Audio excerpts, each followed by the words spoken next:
Uh,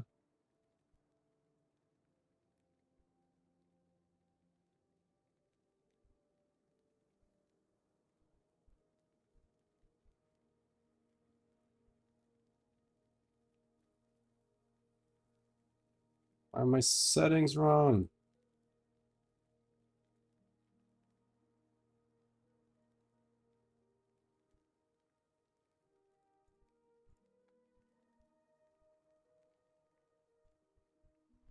All right, this should be fine.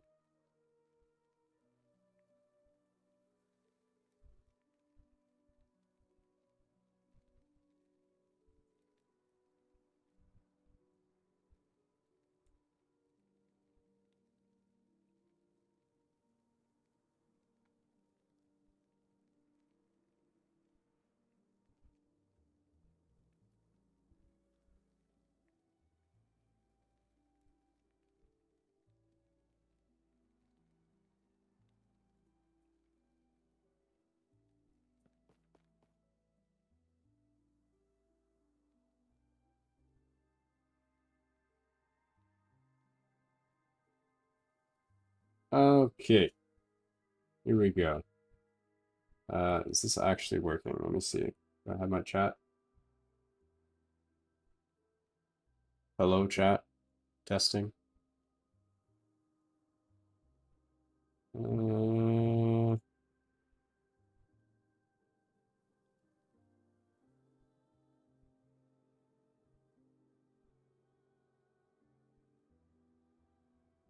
testing.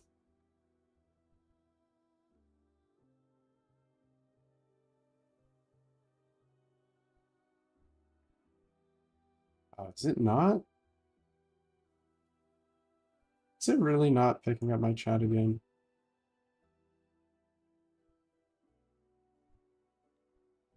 It's not.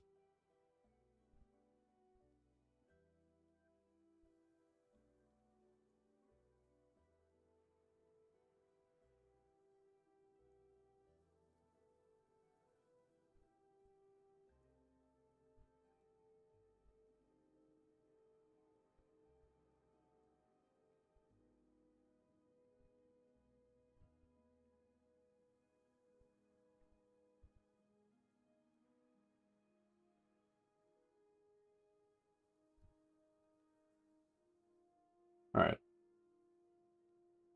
Try this. Okay, where are we at? We have... I need to find a good helmet for this. We need 2/7 int with spell crit. I think we lose 1% base crit, but we would gain the spell crit. Is that worth it?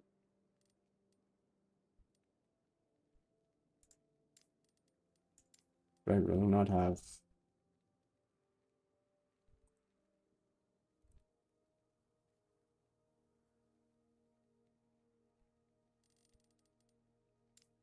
What's the affix called? With spells?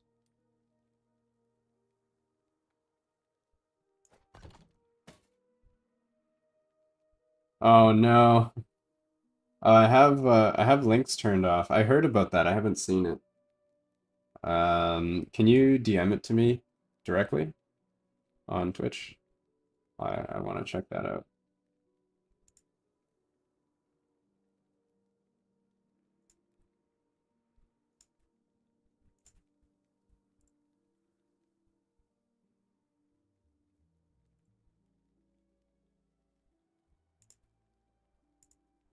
All right, let's see this. We'll put it up on the screen. Do a little bit of analysis on this one. Yeah, that character was tanky. I'm gonna guess. I'm gonna take a wild guess and say DOT, but I don't know. I don't think you can block DOTs, right?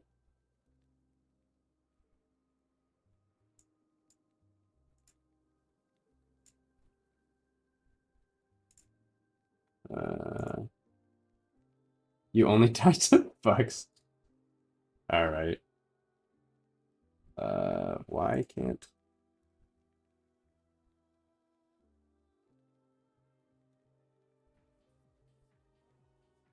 All right, can we get sound? Well, big priorities for school now. All right, good damage here. Getting like 300k per... Ooh. What? Wait, hold on, what? Can I watch this in slow-mo? What am I even looking at? I can slow this down, right? Yeah, I can. All right, so you're at 5,800 ward here. Pretty good. Seems solid. Wait, what? Okay. All right, so...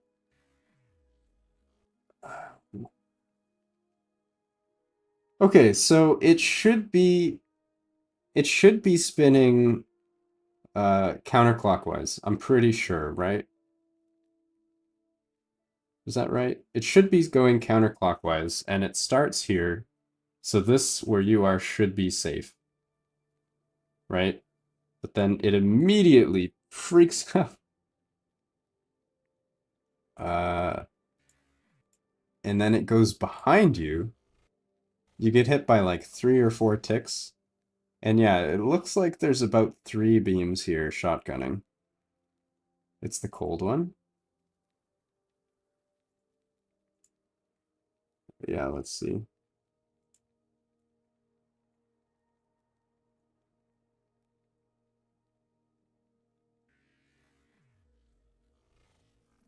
What's wrong with the cold one? Does that do more damage or something? Did you get frozen? Hey Blair, what up? How's it going? Just TPs.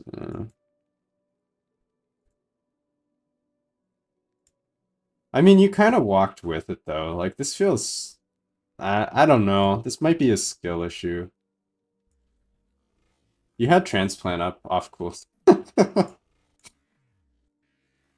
Yeah, you had transplant off cooldown. Like, yeah, I think you had that. Maybe next time.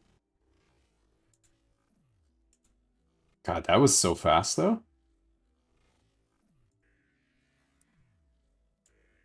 I mean, like, okay. I think at this point you saw where the beam was, you felt like you were safe. Like, there's no risk at this point. I can just walk along the beam and it'll be fine, right? But then it kind of went with you.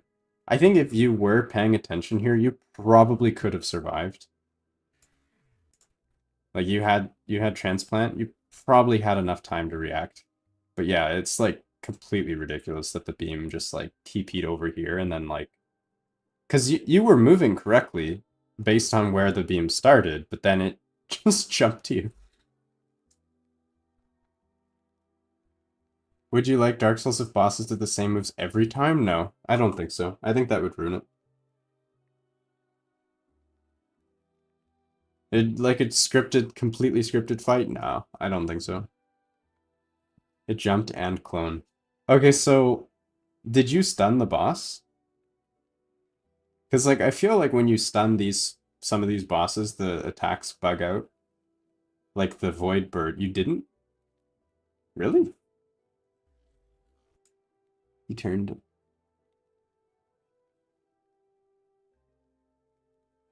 Oh, what if it's the threat? Is it the threat that bugged it? Yeah, this is hardcore. Did the threat bug the boss? Like normally it doesn't do some weird target thing, but because it did. Oh, it channeled.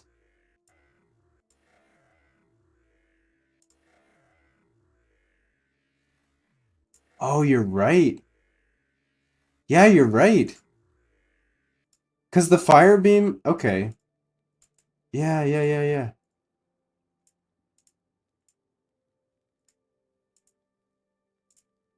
Yeah, you're right. The boss like just turned.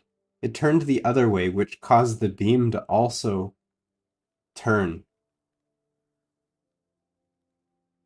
That's that's insane. I mean, you have the character on softcore, right? You could just go check this boss and like do it in like unempowered and see what happens. Like you'd have to remove all the damage from your minion, but like I'm guessing this is reproducible, right?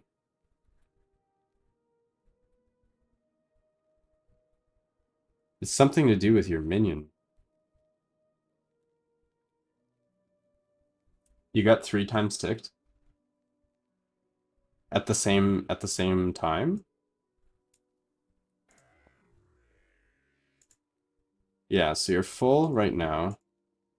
Yeah, you can see the ticks. Like the ticks are fast, but yeah.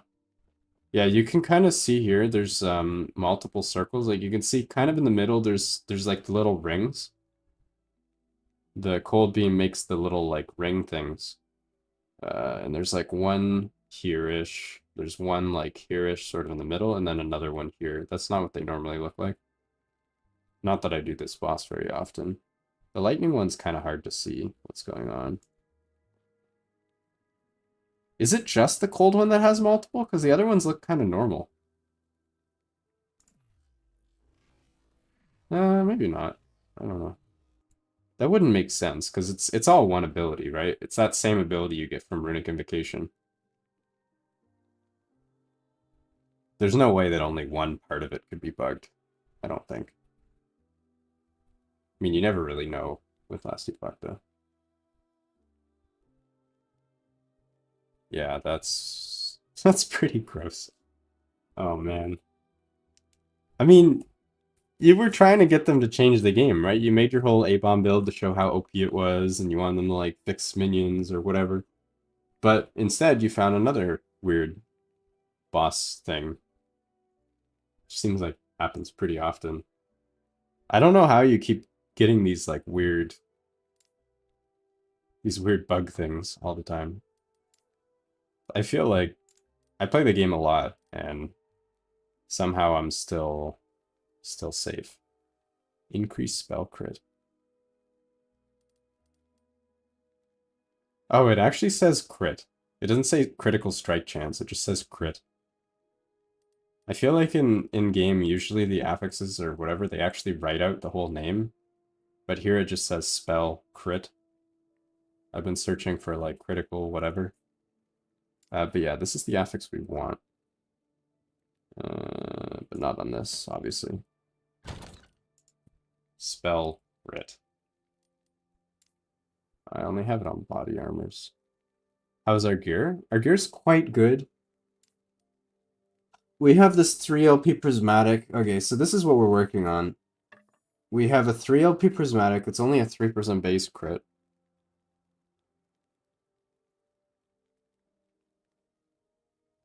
You got auto-aimed. Yeah, you did get auto-aimed. Even if it was just an overlap without the auto-aim, you would have been fine. The fact that it auto-aim and overlap, it broke you. Yeah, 3LP with 3% is sad. I think if I get spell crit on it, it's still worth it though. I mean, this is basically the equivalent of a 2LP because of the 3%. If I get double prefix. And even then, I'm not sure the math. What does a tier 5 spell crit go up to? Yeah, we have 3LP Wrong Warp too. This one dropped from Avaroth. We have a few pretty nice items. I could get a 2LP relic. The ring, I'm pretty happy with this, honestly. I would like a better 2LP, but it's not super high priority. Like, I think a spell damage or something would be nice here. The belt, I'm not gonna farm a 2LP. This is such a pain. Getting a good roll on this, even with a 1LP, is like nearly impossible. It's way too hard. Enigma, I need a better one, honestly. Not having a 2LP Enigma is kind of a joke. These are like really easy to farm. And then 2LP Blood the XL, I think is reasonable. Even a T7 move speed I would be pretty happy with. But I bricked all of them. Yeah, the Forgotten Knight bug. Yeah, I've heard of that. That's been around for a while. I have quite a few viewers that had the same issue and they died. They lost all their forgotten whatever. That's like a really, really bad bug. Like that's not okay. It's been around for a while. I don't blame you. I'd probably be rage quitting too after that one.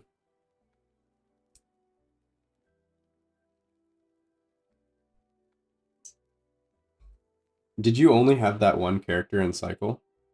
Or was that legacy?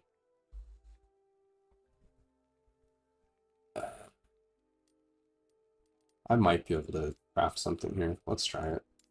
You have all your characters on cycle. Oh, you have some pretty crazy gear. Considering that.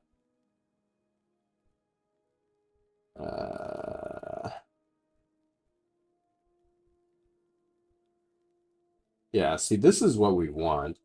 Oh, wait, 0 FP. Never mind. Hmm.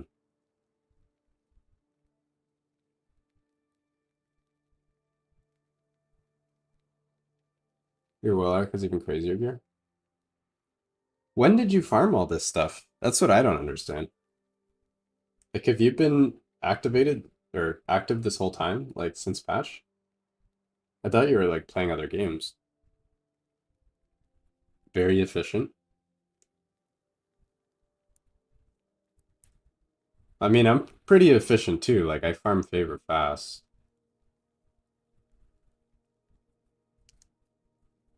I'm just surprised you're able to get so many crazy items that quickly. You don't farm favor?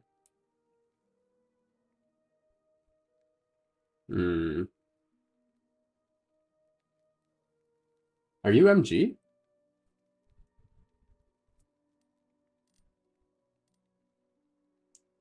Just hit the slams? Yeah. It's rough. Yeah, maybe that's the problem. Maybe I'm just missing too many slams. This is going to be a nightmare to try and get this, isn't it? I think I have to go for the YOLO removal here, don't I? Yeah, that's pretty rough.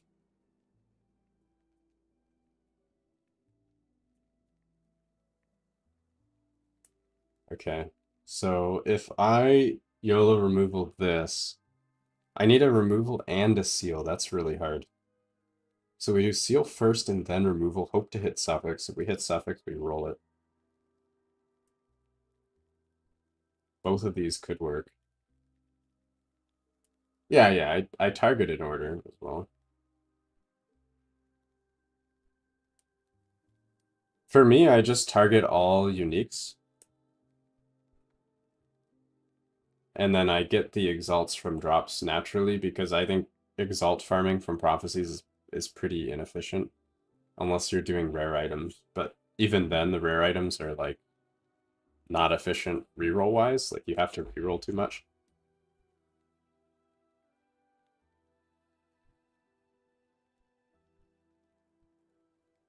Okay, let's try this. So if we seal focus, actually it's kind of the same, right?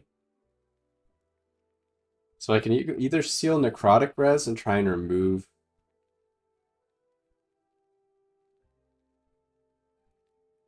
This gear takes you 25 hours? No way.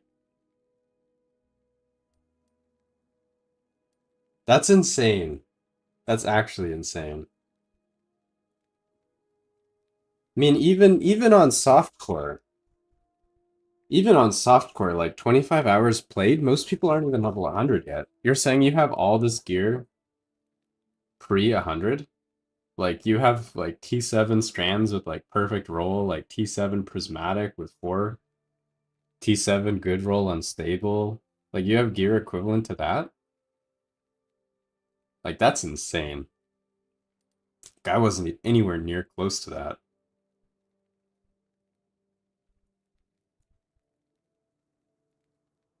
Man, there must be some trick that I'm missing, man, because like yeah, that's like another level. Okay, so hold on, let me just think here. If I seal this, then I have 66% chance of removing a suffix, which we're happy with. If I seal this, then I have a 1 in 3 of hitting focus. So I think we have to go for the seal on focus. And then we go for a removal. Oh, that's rough. Okay. Step 1 is complete. Now we have to hit removal. Okay. Of course. Yeah, I don't know. I have trouble believe like just like probability wise. Like the chance of dropping an item like this with a good roll is like so low. And then like same with like the boots, you get a good roll with LP and then it's a 1 in 4 to hit the slam as well.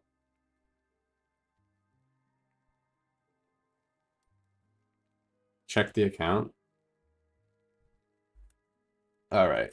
Let's see. Where do I check this? What's your profile name? Character profiles. I'm guessing it's the same as your Twitch. Vision, I don't know. Okay. All right, I think I found it. Okay, are we looking at cycle? I think we are. Harbingers of Ruin. Okay. All right, this is solo account found. Are you using like all right, T7 necrotic. This is pretty solid. I mean, this is a T6 with a fizz res. I mean, this one the gear is like not even close. I'll pick another one.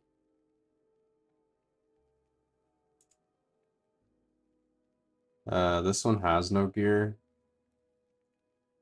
Actually, wait, hold on. Let me check. This looks like a Nemesis. Actually, maybe not. It's T6 cast, T5 int with shred. I'm guessing this is intentional.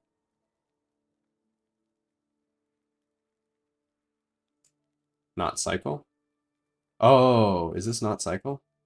Am I looking at non-cycle? Yeah, you're right, you're right. Oh, I didn't realize it scrolled me away. You're right.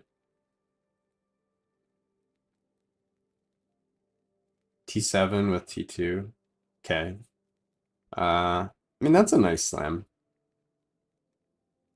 The suffix here is a miss, I'm guessing, but it's a nice slam. This is a double hit. That's really nice. Wait, is this hardcore? Where do I know if this is hardcore? Where does it say hardcore? Oh, hardcore. Solo account found. Yeah, I'm blind. 5,500 health. Yeah. T7 health. Yeah, this is really nice. Okay. Frailty. It's not bad. T6 strength. T6 with T7. Yeah. T7, T7. I mean, to be fair, I don't know if this is like the same quality as like a Blood of the Exile. Maybe. I don't know. This is quite nice though. This is really nice. Eternal Gauntlets with stats like that's quite good. Yeah, I like these gloves. I mean, this is solid. This is like 20 hours. See, I don't understand. Like, what are you doing in that 20 hours? You just like level up the character, you do a bunch of stuff. What level is it? 98? Like, how are you getting to level 98? And then I'm guessing you farmed... like, this is a rare, right? What's the chance on this? Like, you farmed a bunch of Lightless Harbor, unless you got really lucky. Wait, you have 4 3 LPs? Okay, I guess the question is like, are you using gear from past characters? Because like your solo account found. Like this is like carried over gear, right?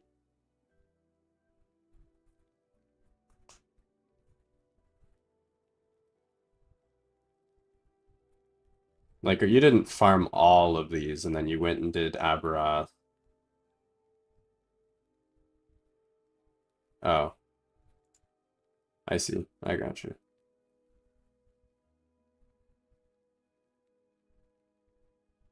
Yeah, vitality. This is it's pretty good. That's kind of interesting.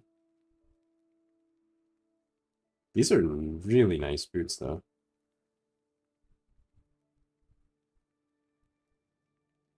T7 hybrid and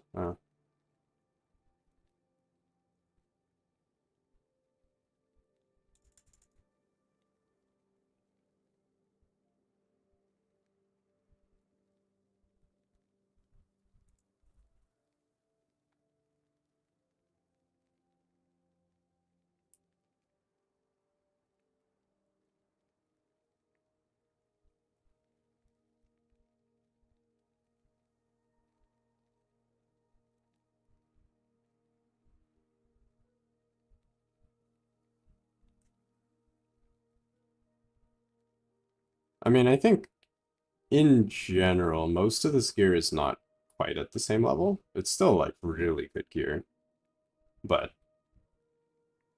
like a lot of my items are like 1 in 100 or less, so I don't think you can realistically expect to get them that early, right? Look, amulet, catalyst. This one. Crit multi, necrotic. Oh hey, Cookbook, what up? How's it going?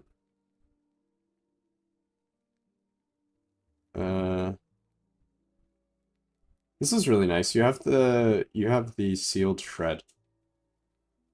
I'm guessing with the amount of hits you do, this probably is enough for cap. And the catalyst. Yeah, this is quite nice. Getting prophecies before work. Let's go. Yeah, I need to get prophecies as well at some point. The boots are a failed slam though. There's no exalt on this.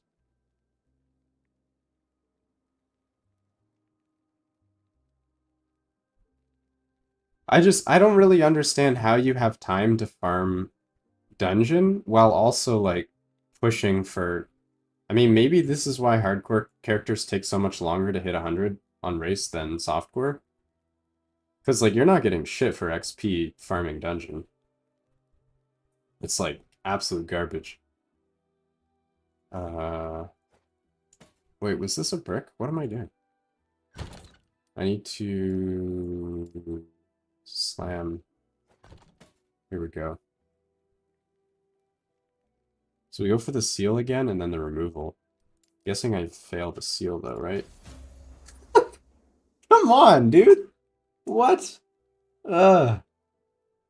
Critical success, they say. Critical success. Okay. You got the vessel set up? Let's go. You're gonna be tanky boy now. Love some vessel.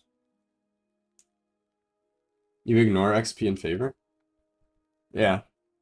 I mean, that's fair. I don't think anybody got level 100 hardcore in less than like 30 hours though on start.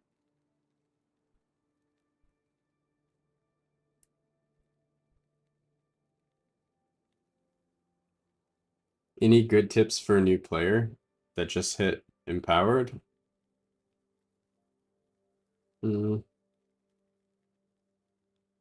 I guess focus on getting your crit mitigation.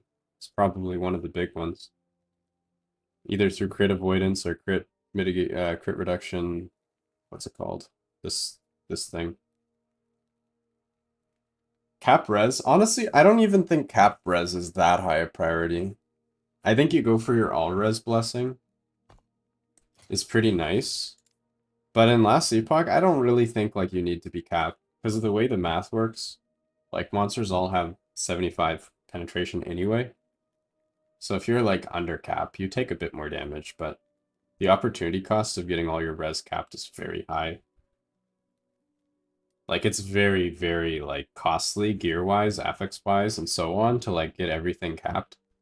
Just put your idols as resists is usually really good. Get your crit mitigation, get some armor if you can, or whatever other defense for your class, ward, all that stuff.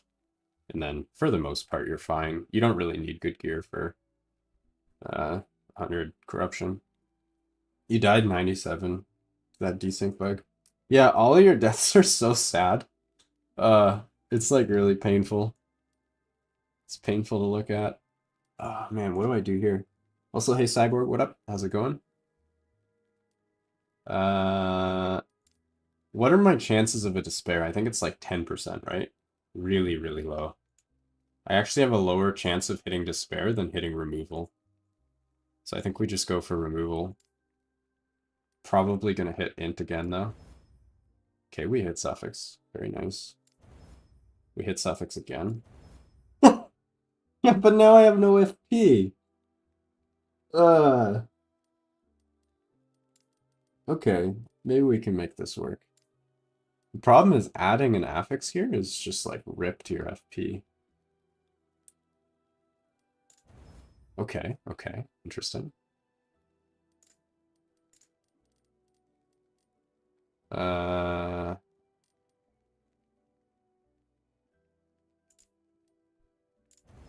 Okay. What's our other one that we want? We don't need Phys res because we get it from the relic. I could add some other res or just flat armor. I'd have to do the math to see if flat is better than percent. You died attempting your first... Oh, you were doing the race. You were racing for world first hardcore Aberoth, right? You got 2 red rings. Very nice. 1 LP.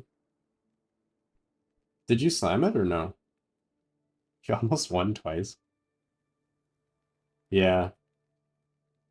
Yeah, it took a while for the first hardcore Aberoth to go down, yeah. Kind of thinking percent armor, honestly. I think we do percent armor here. Oh man. Ooh.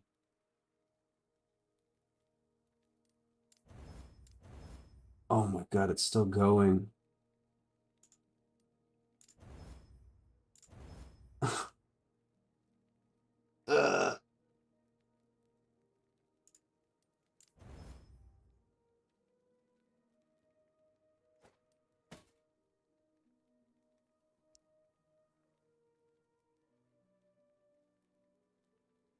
Okay.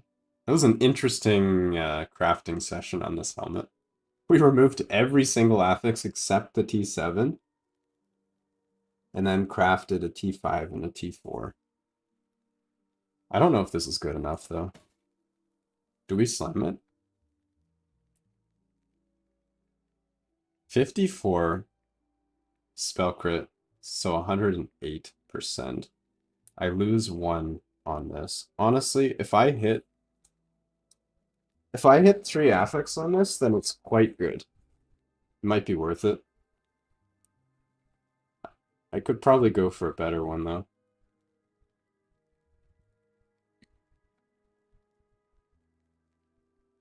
If I hit armor...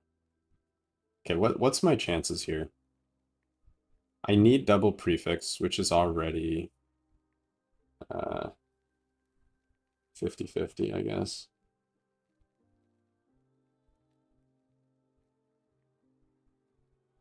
Farm for exalted helms? I hate farming exalts, but I could do that, yeah. Maybe.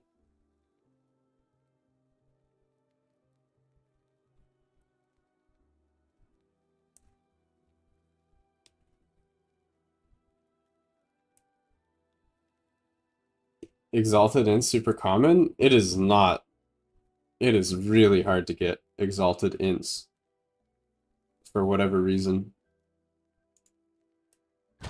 Like I farm 600 plus corruption now, and they don't drop very often. T7 in. I mean T6 in, sure, but I'm not farming T6, I'm farming T7. I don't care at all about a T6. Easy as fuck compared to others? Yeah. I mean, true. It's still like a lot more rare than like mana or something. Mana's much harder. Or mana's easier, I mean, not harder. Just go for the slam.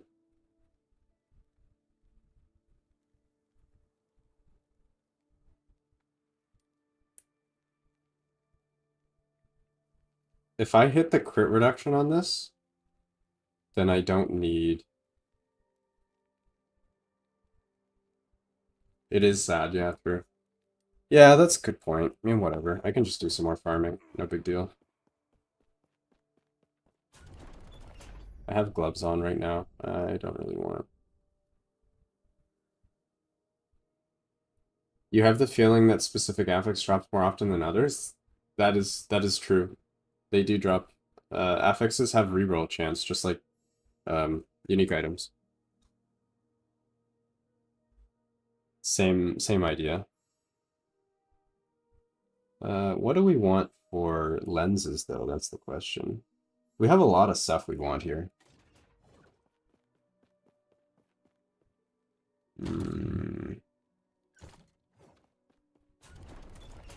I think we want a blocker lens. One of the few chances, because I want uniques, I want exalted gloves, I want exalted helmet. So I think we just block. Honestly, I don't even know. I don't want to block dungeon because I do the temporal sanctum. I think I might block arena even though it's terrible. Yeah. You got a red ring from prophecy? -4. Nice. It turns out -4 wrong warp is actually best in slot. Because you can combine a -4 wrong warp with, where is it here? This idol with a 10% mana efficiency and a -4. You get to exactly 40. And then this is like best mana sustain possible. Like this is even better than a -3. You already got it? Nice, let's go. Yeah, that's really good if you have that. Yeah, these together are like best in slot.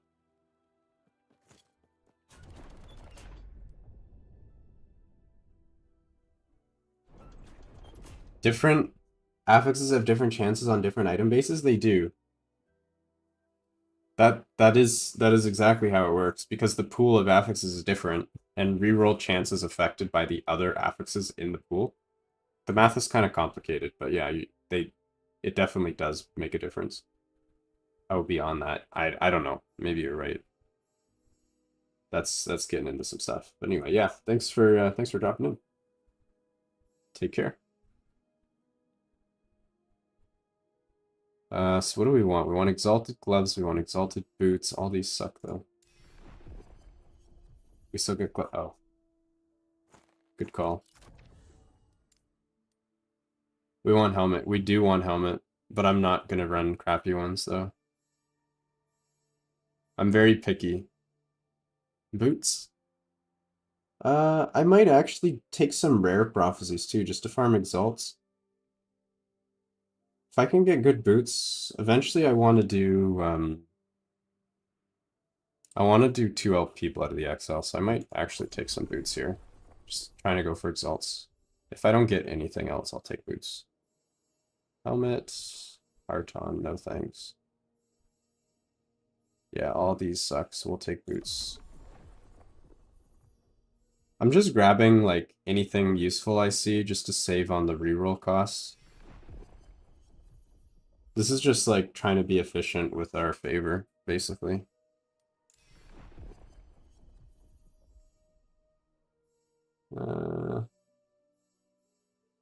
Gloves from Frostlich. I do not want to do. A lot of people do like other bosses and stuff. Like they go out of their way to do like fulfill different prophecies, and I really don't think that that's a good use of your time. Because like if you're doing something that's like not your main farm, you're sort of diverting your ability to farm favor efficiently. You do that. I think it's bad personally with envy spam. Yeah, I mean envy spam it's okay. It's not too bad. But if you're like farming them, you don't have enough envies. I don't know. I feel like it's better to pick prophecies for whatever it is that you have. But I mean, I also have a favor farm set up too. So like for me, it's very important to do that favor farm. Unique helmets. Honestly, sure, why not?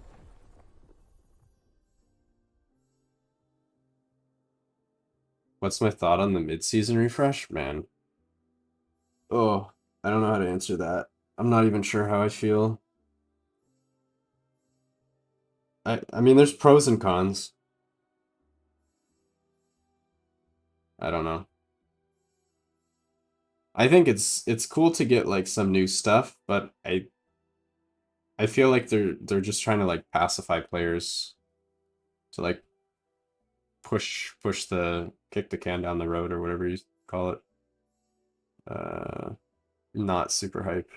Siege Golem, Celestial, Boss, Celestial. Yeah, Siege Golem. For CUF trash? Yeah, maybe. I don't know if I care that much. The only thing that really annoys me is that when my Psycho character goes into Legacy, I don't feel like rolling again. Like, I've already rolled twice. I did my softcore roll, then I did my hardcore roll. Like, that's enough farming for me. I don't think I have it in me to do it again before 1.2 even starts. It may be twice if I do on hardcore and software. I don't think so. No meta change as well. Yeah, exactly. It's like, it's really stale. Like, I don't really like, I don't know. And the legacy stash, like dealing with your stash in legacy, I don't know about you guys, but my stash is so ridiculously crowded with stuff. You hit 200 in? Yeah, I did. Rare unique body armor. I don't know if I want to farm more body armor. Sure. Yeah, it's exactly. I think it's for MG, but like that's the thing though, is like this is a mid-cycle refresh. Is there even going to be enough MG players playing with how little stuff they're changing? Like the meta's the same, right? There's no like actual new content. Is there going to be enough MG players to actually like have a market? Like I don't think we're going to reach critical mass, you know? Like I don't think it's going to be a proper market.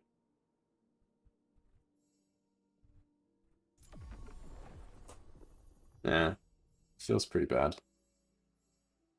Exalted boots. That's a lot of exalted boots though.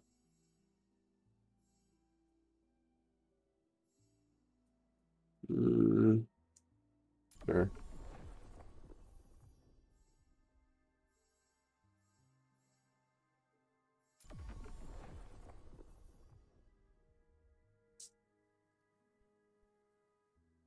Does it make a difference? I don't know. I don't know if it makes a difference.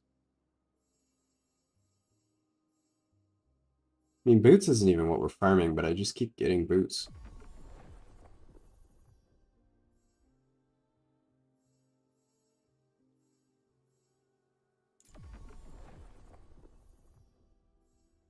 Printing items into the economy, I think overall,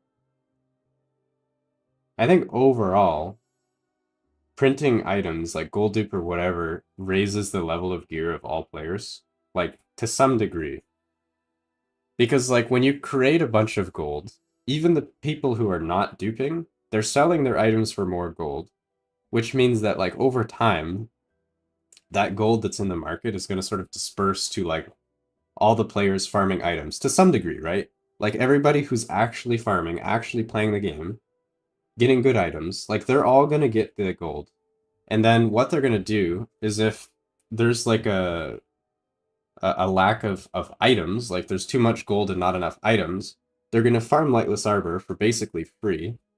Because now, like, all of these players that are farming with, like, billions of gold, whether they duped or not, they're going to go do Lightless Arbor, and then they're going to print items, and now the items are flooded into the market as well. So, like, just by flooding the market with gold, indirectly, you also flood the market with items. And then, like, the power level of every MG player goes up. And, like, I mean, if you're playing MG and overall your gear is not getting better, then you probably weren't playing the game at the level where it would have made much difference anyway. Like, I don't know. I say that as a COF player, but yeah. Hey Clune, what up? How's it going? That's just my little rant about the topic.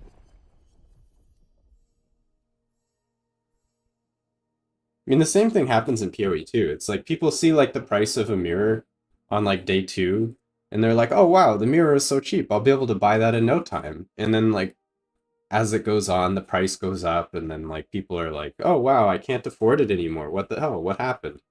It's like, well, everybody else is farming at the same time you are, except like the other people are farming faster, so of course the price is increasing quicker than you can chase it. It's like the same with the dupe, right? The only people who really, really got screwed by the dupe were like if you listed an item for cheap and then like you went like you didn't play for a couple days, then like all of those items you had listed are gone and you didn't get the gold value out of them to buy like the new jacked up prices, right? That's like feels bad. I feel sorry for those people.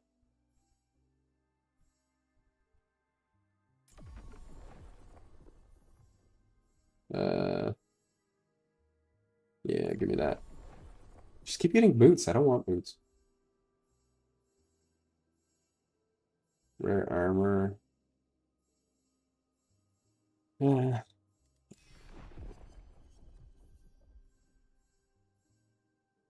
We take those. If I can get a nice Eternal Gauntlet, though, I'm going to be a pretty happy camper. That's what we really want. We dream of the Eternal Gauntlet.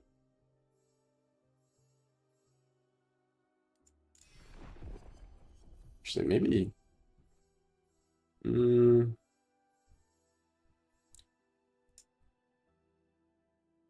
Rare boots intended? Yes, I am taking rare boots. Rare prophecies get upgraded into exalted items because of COF.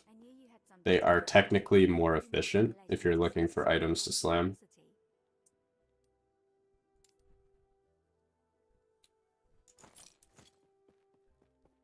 Technically. Technically, this is peak performance. Helmets, we do want that. Okay.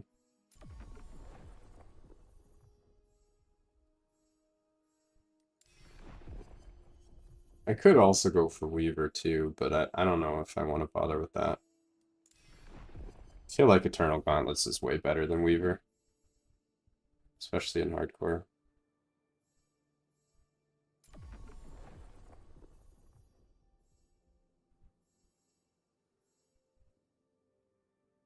Weaver for the DPS though. Salted boots. I don't think I want boots that badly. We have enough.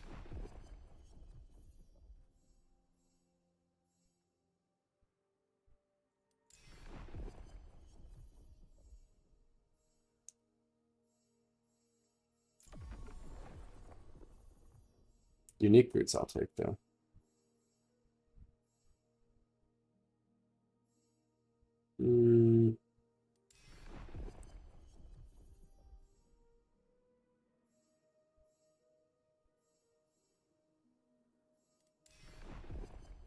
I could probably take Shade of Orbis ones as well. So there's no reason not to. I can farm them pretty quickly. Just kind of lazy. Yeah, the thing about the Weaver too is like you kind of want a high all attribute roll on the base item and a high amount of Weaver. It's a little bit awkward to get both of those. At least for my build, I think all attribute is extremely important. Maybe I'm just too picky. I don't know.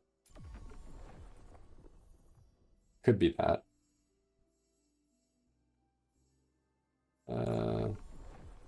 We take those.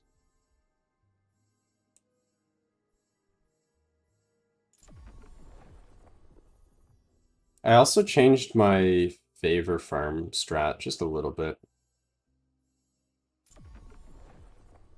I'm doing, what is that map called? Something Marsh. Willow Marsh, I think.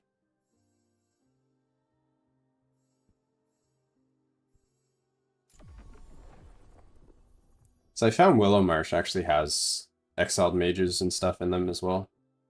And Nemesis and all that. Yeah, I do like Willow Marsh quite a bit. It's like I was doing Imperial War Camp, and it's like really good for XP. The what do you call it? Is the beacon is not far from the start, but you almost never see mages or nemesis. Another one I think might be really good, I want to try it, is Solarium Ascent. It's a really small map that has the beacon would be pretty close, and it would also have mage and nemesis pretty often. Kind of thinking Solarium Ascent might be S tier. Still have to try it though.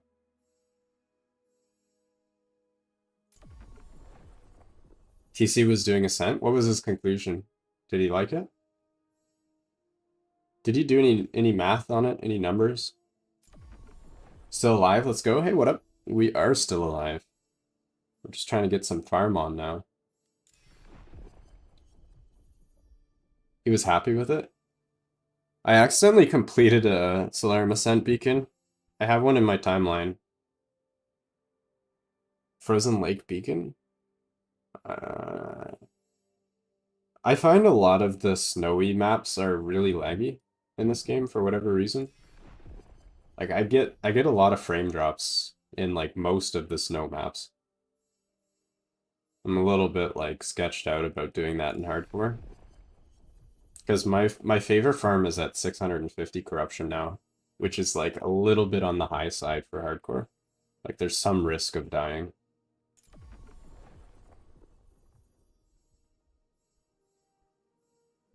I mean, like, there's not that much risk, but once you do it for enough hours, you're like not paying attention or whatever, and you can rip. The map you said is S tier for Nemesis. They're all in Reign of Dragons. Reign of Dragons, I actually think might be the best timeline for XP farm or favor farm. The other thing that's really nice about Reign of Dragons specifically is, for one, all of the good maps I think spawn there. But Reign of Dragons is actually the timeline that has the most prophecy monsters in it. Like most of the prophecy monsters can spawn in Reign of Dragons. So you don't have to worry about re-rolling a bunch of prophecies. Giant Scorpion, Immortal Eye, I think is more common.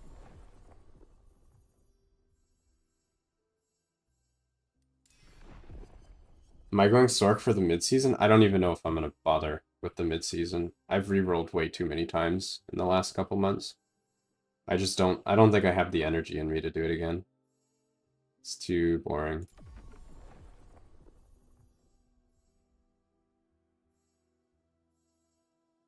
Just a little bit too boring.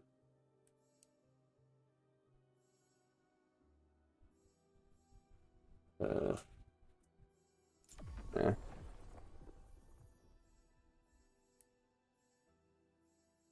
But yeah, if you guys do want to compete in the ladder,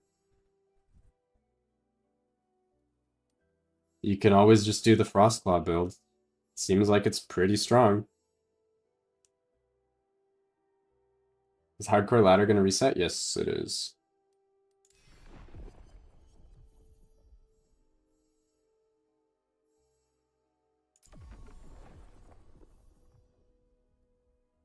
There's a farm for a giant scorpion in the Black Sun, the second quest before the boss. Yeah, some of them do have farms.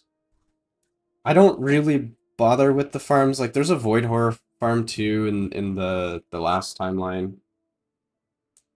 I think there's a Siege Golem farm and whatever, but like stopping your favor farm to go do some like prophecy proc farm, I don't think it's worth it.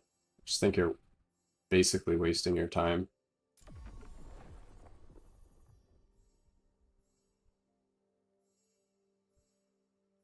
Ideally, you want to be like accomplishing as many things at the same time as possible. Like you want to be like trying to farm favor while also proccing your prophecies, while also like getting your mage kills for ladle or whatever you're farming, and also getting your nemesis. Like you want to do as many things at the same time as possible. Like that's how you remain time efficient. Efficiency, yeah, exactly. Uh,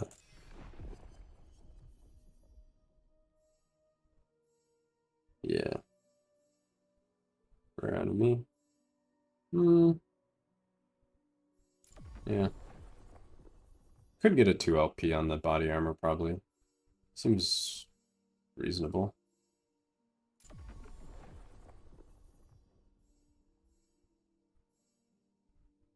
Wow. Would kill 18 exiled mages? Oof, no thanks. It'll take forever to get done.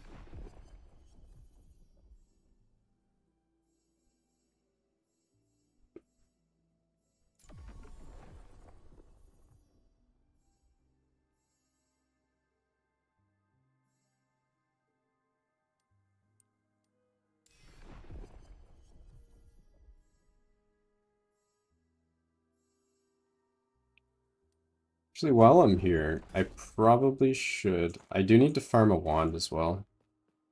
I think I do have wand lens already. Yes. I need to farm a wand to slam into my 3 LP wrong warp. So we'll do that as well.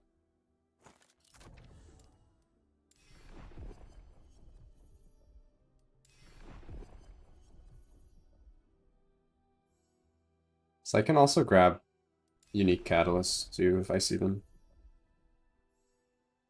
We don't need unique wand, we need exalted wand. Yeah, there you go. Is there a rare wand prophecy? I don't even think so.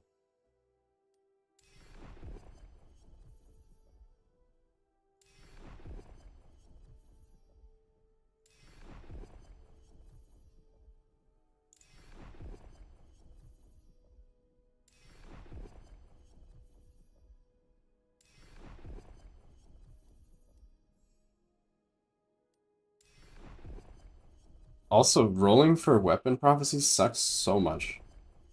It's like the biggest pain. So there's just way too many of them. Has like by far the lowest chance of getting what you want. Even though the chances are higher, like from the lenses, you still end up getting screwed.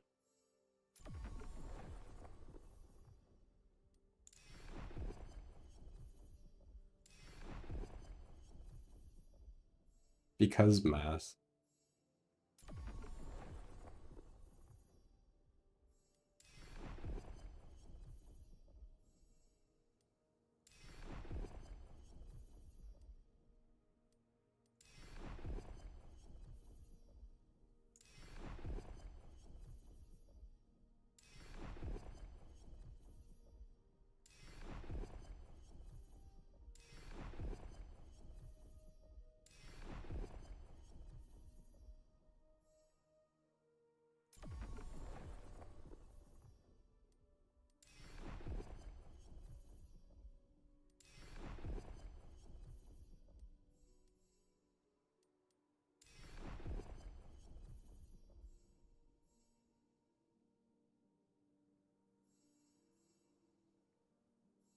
You know, if they change prophecies,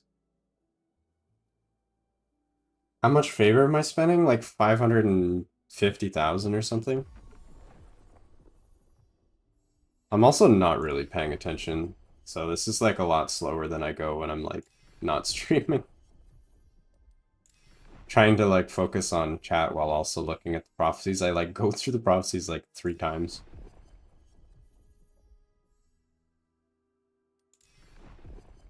Yeah, a lot. It's a lot of favor.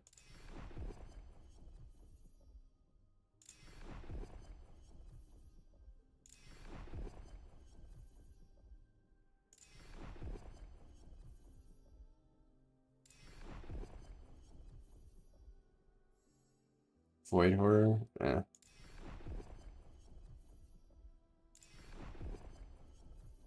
We're almost done.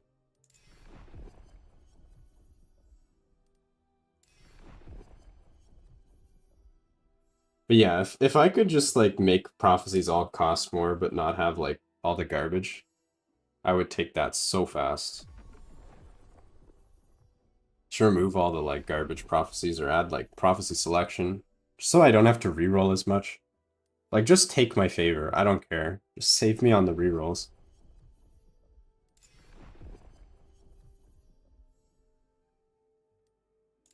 Then people say to just use the blocker lenses. Like, yeah, I guess you can, but they're so inefficient cost-wise. You just never end up using them. Like, they're really, really, really bad.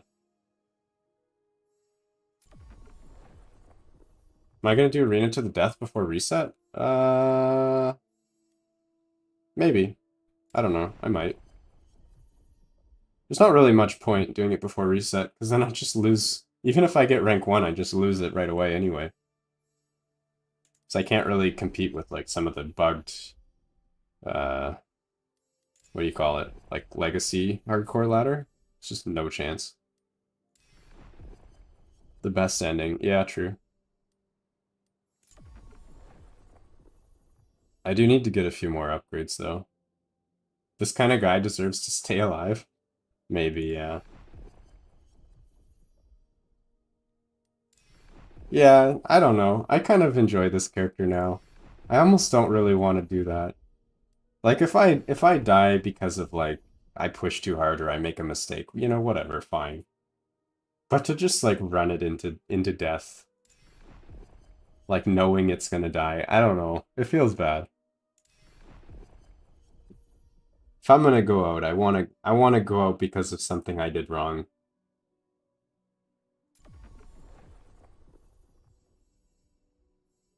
Like I wanna deserve the death, you know?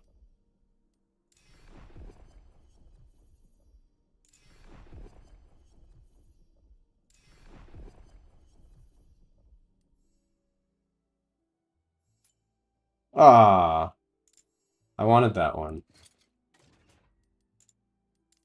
Our prophecies are actually full. Uh,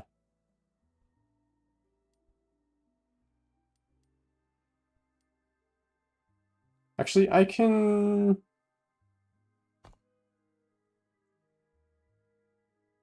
People who have the cheese characters ready.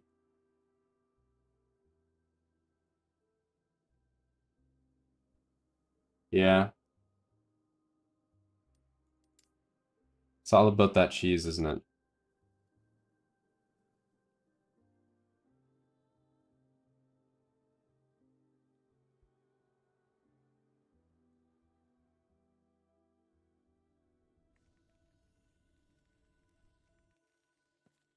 All right, let's go get a few of these real quick. Knock some of them out, and then I'm gonna go grab the rest of my prophecies real quick. The game punished for the cheese. Your build was so stupid. That's what it is. All of your weird deaths are just like punishment from cheesing. Oh god, lag.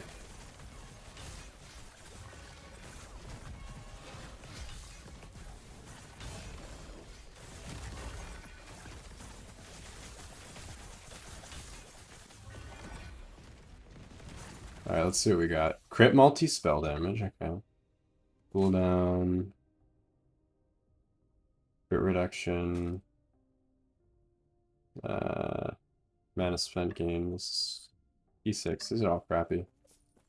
This is T7 int with strength. Not terrible. What else we have? Mana regen. Mana spent with crit chance and stun chance? Okay. This has potential.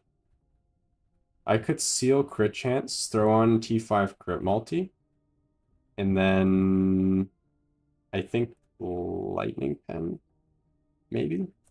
This one's not bad. I think I probably prefer crit multi, but I'm okay with this.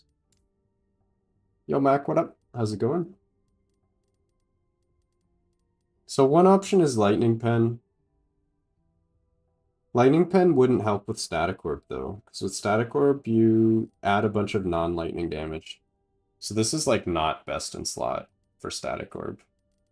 But everything else here is like kind of poo-poo. Like we already have chill for free, we already have slow for free, we're already crit reduction capped, we don't need blind. We have shock for free. Freeze rate multi would give us ward from Frostlaw, which is not bad, but it's kind of minimal. I think lightning pen is like the next one. It has to be. Hey Jose, what up? How's it going? There's a popular MG filter. It's on some website. I always forget what it's called.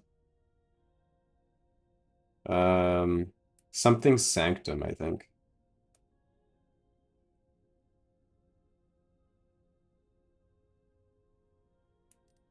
I don't know. I'm sure somebody knows what I'm talking about.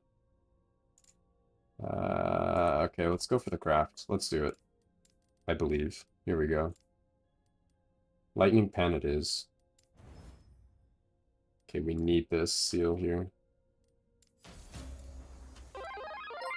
Hey, let's go, Mac. Thank you so much for the sub. Welcome to the crew. Hope you enjoy your stay. I hope your sub brings me luck and we can get a slam today. That would be nice. I need you guys to bless me with RNG. I need the RNG right now. Oof. Okay. It's going pretty well so far. Do we use Glyph of Order? It's not an amazing roll. I think we do. 38. Shit. Okay. Alright. This is a pretty bad roll. We got minimum on the multi. Honestly. Good. 10. You're so angry you missed 12 slams? Oh no. That's pain. That is actually painful. Was that Mario? Yeah, one of the sound effects is Mario. This might be slam worthy. The crit multi roll is really bad. Lightning pen's not great. Stun chance is tier 3. I don't know. We can probably do better. Let's see. How much did I clear out? None. Okay, let's do one more. One more. Wait, actually, I just realized I need to clear my inventory. Otherwise, I'm gonna have no space.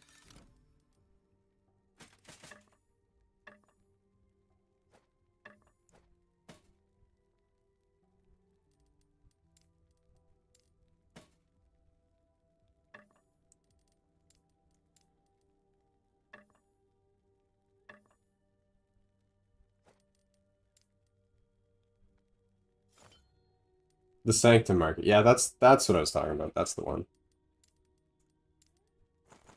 Just forgetting what the name was.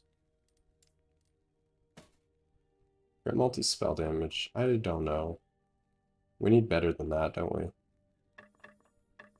I don't think that's good enough.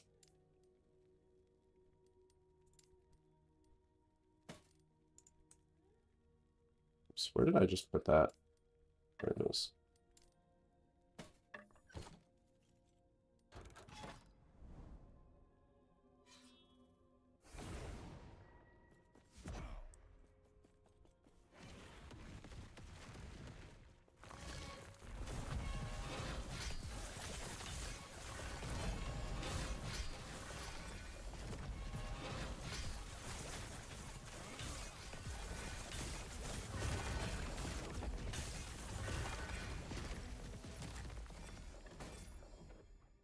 Spell crit with poison pen, right? Mana spent T6. I have enough of these. Cast speed T7. I cleared a few spots. We'll do one more, just to clear out a couple more prophecy.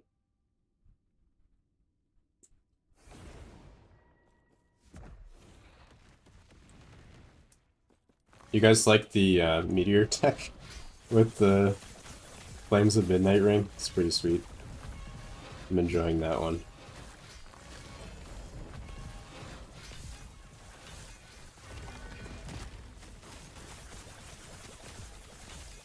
We have that synergy.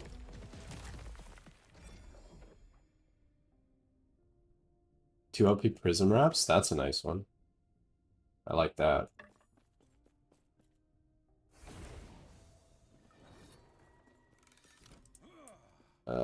We have 30k. I'm gonna go grab the other couple prophecies I'm missing. And we'll do some farm. We finally have our speed farm setup going. Our zoomies. You don't have a fire skill? You can just swap into an unspec'd disintegrate if you want. It's probably the only time that skill should ever be used. Bit of a meme.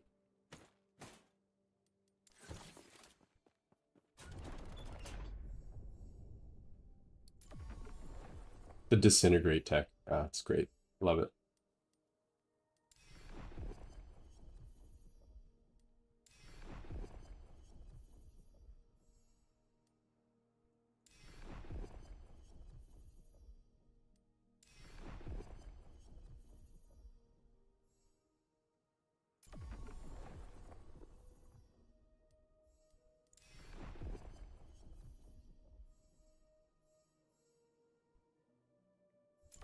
Alright, there we go. That's all my favor. Down the drain. Now we can do some farm. Alright. Let me show you guys the speed farm hardcore setup that we finally got going. It's looking pretty smooth now.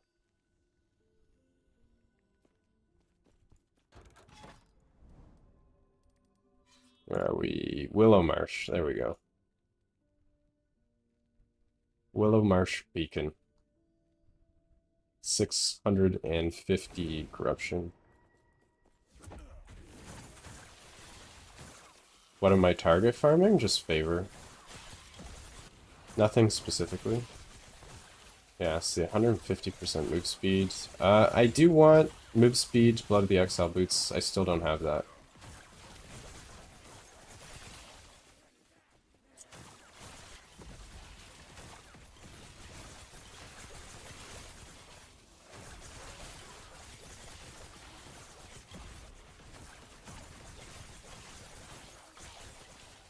It's a bad set of monsters, no rares.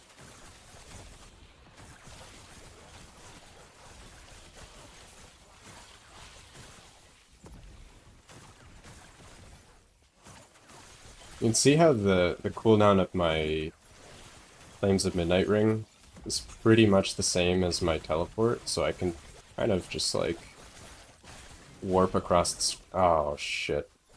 Ah, I forgot about that. That's gonna be a pain, isn't it? I shouldn't be doing that.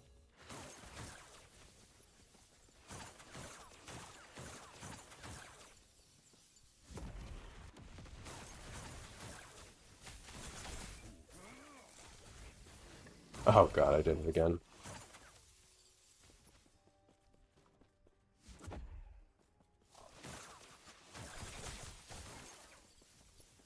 It's like right on top of the beacon.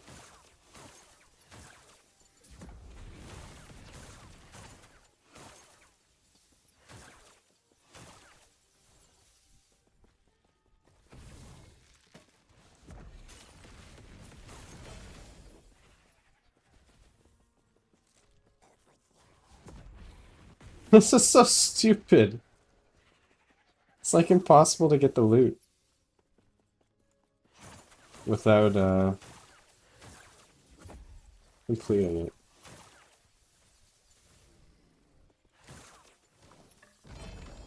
Alright, well that's not so bad. Spotting it over there. Very annoying though.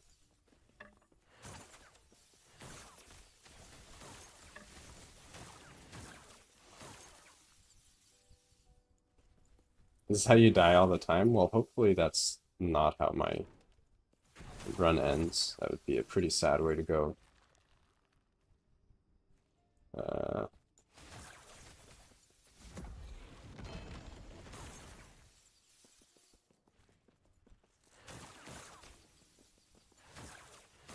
I think I can just lure them away and then go grab my loot. I don't know if they just continually spawn forever. Maybe they do.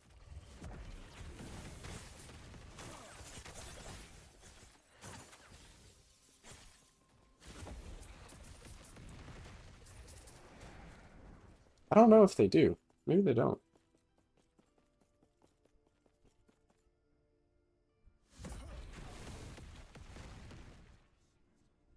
Let's see.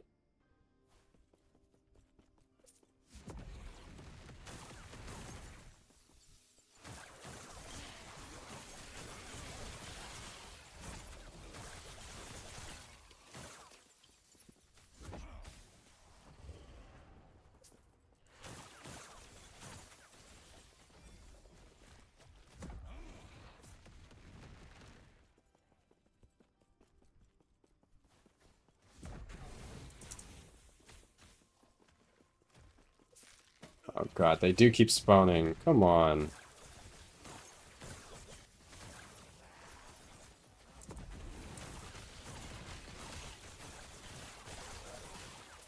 Okay, let's just try and see if there's anything useful there. And then if not, we just leave and accept that those items are gone.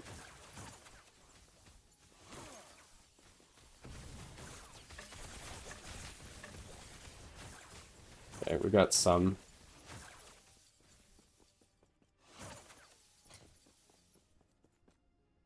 Okay, crit multi, it's good.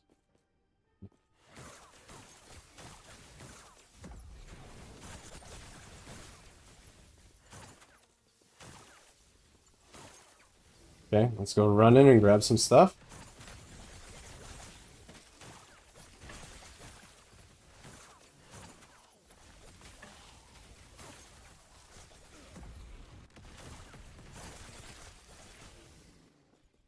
And we leave. Garbage. Take it. Lightning, I don't care.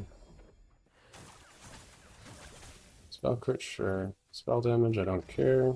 I should fix my filter.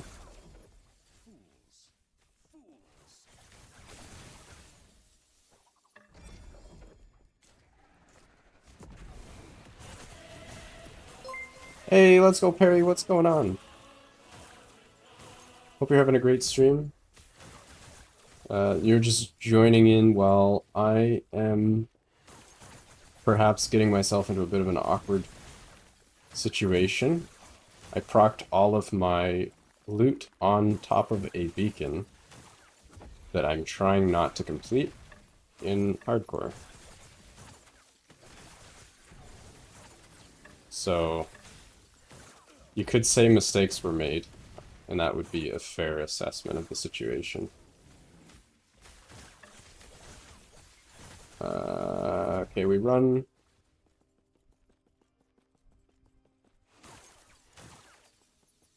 All of them had one. What do you mean? They didn't all have one LP. Only one of them had one LP. Oh, one. Yeah. Never mind, I misread. Yeah, Kurt's got pretty lucky. I mean, he farms a lot, though, to be fair. Those definitely weren't free.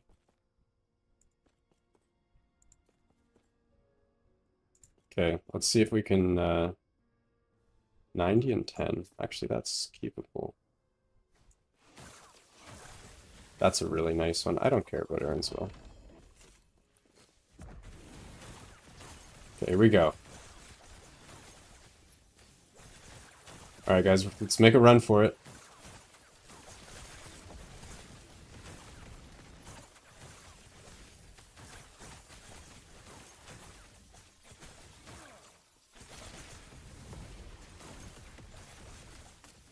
We're running.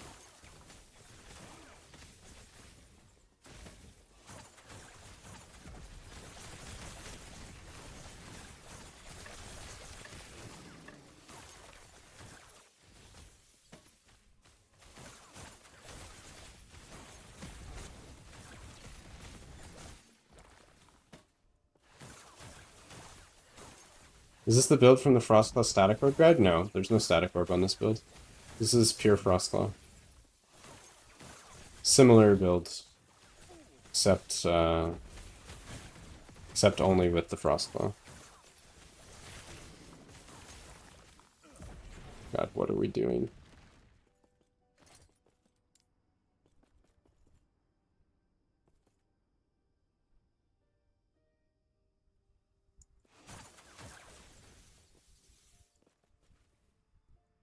Exclamation mark builds. Try exclamation mark commands. I think my bot might actually be broken though. Having some technical difficulties with that lately.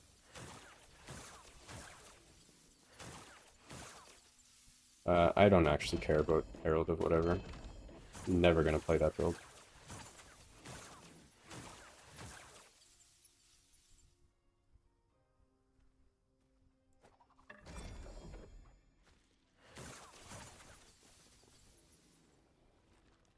Actually don't care about cast speed either.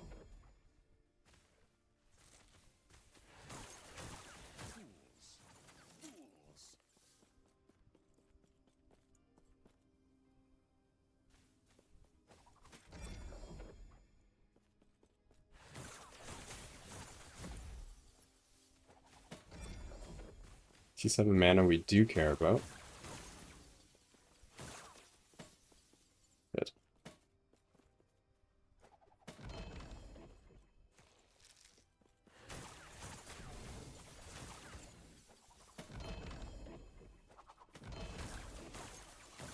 Alright, we're getting through the loop. We're actually making it through. We're making progress. We're at 70% charged beacon though. We need to be careful not to complete that, or that would be very bad.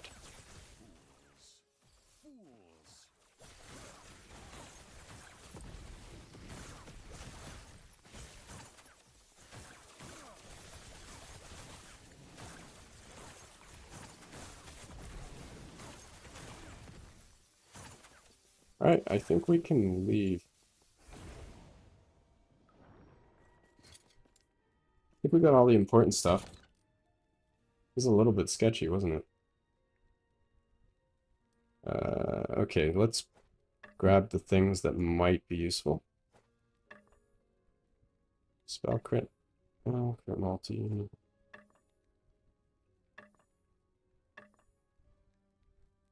This is kind of interesting.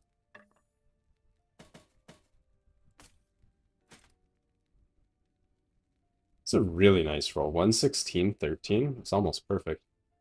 That's even better than mine, isn't it? Low Ellie res. Only 69. Nice.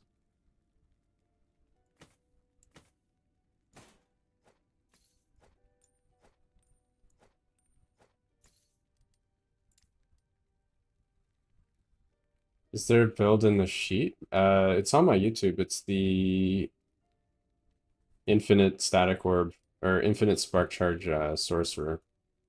Let me check if my commands are working.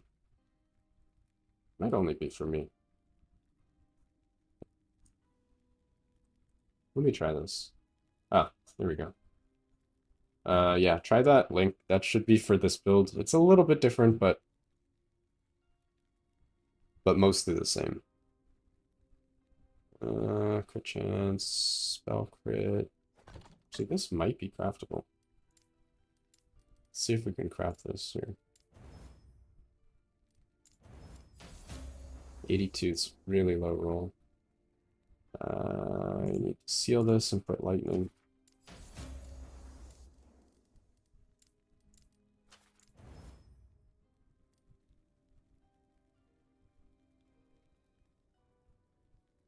Yeah, this is kind of awkward. Probably shouldn't be wasting FP on that.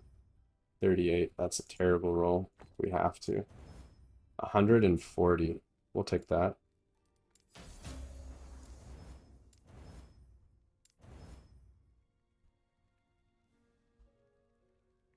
Actually, we might just roll with that. That's pretty nice.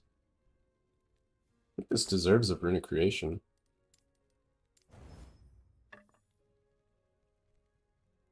That's a pretty nice wand.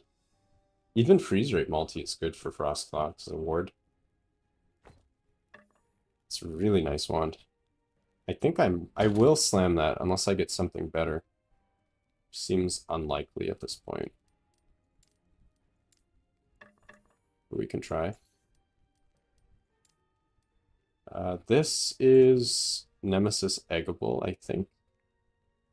It's not great. If we get 2 LP, I'll use it. Yeah, these are very nice. Keep these with the wrong warp. If I can hit that slam, that'd be a really good one. So I'll try that. Still have a bunch of prophecies.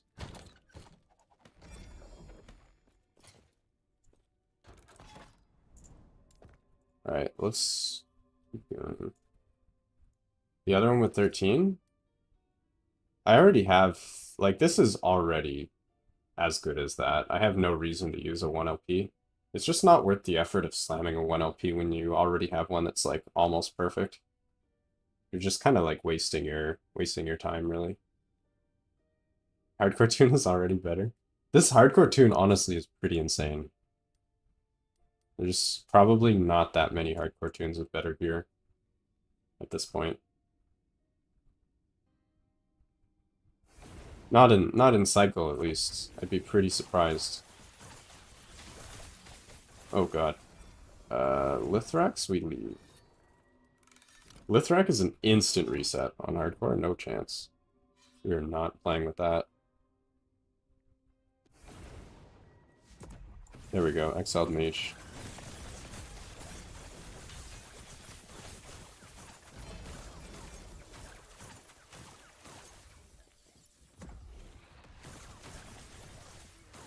Citadel boots, T7 int.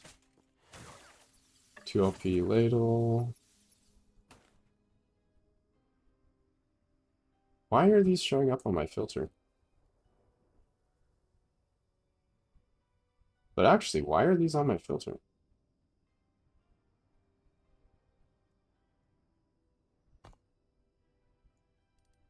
Shatter. Oh. Why do I want to shatter these? Is the reduced crit? I don't think I need to. Do I not have these shards? I don't remember why I added this. I mean, I guess, sure. There we go, we have shards. Problem solved. Let's remove the rule. There we go. Perfect. You can just check, true. We checked those. Hey, likewise, what up? How's it going? Welcome back.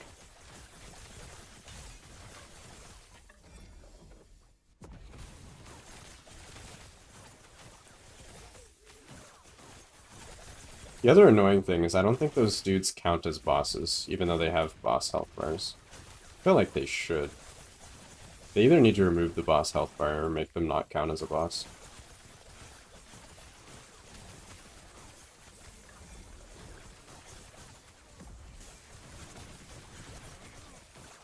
Hopped in to say hello. Alright, thanks for hopping in.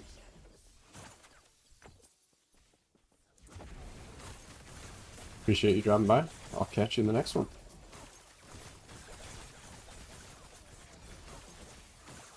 You're missing all the fun, though. Sad.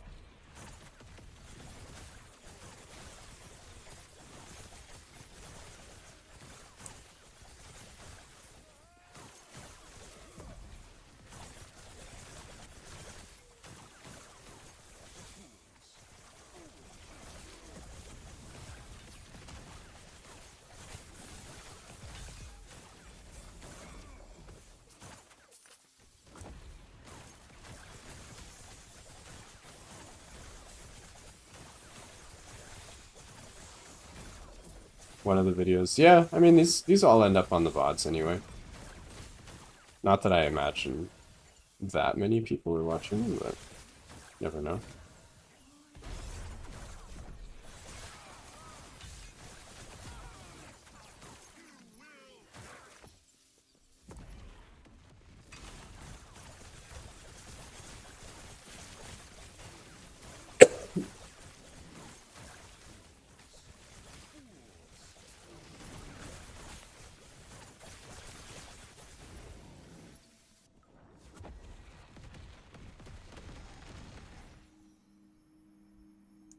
Be nice if I could just get a few more procs here, but we're not getting any of the monsters we need.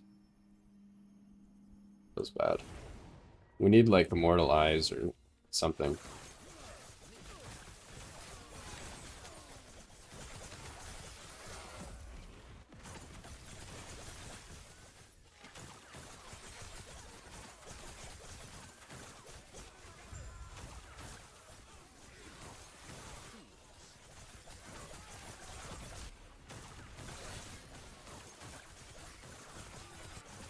Yeah, another mage. So you get way more exiled mages in this map than the other one.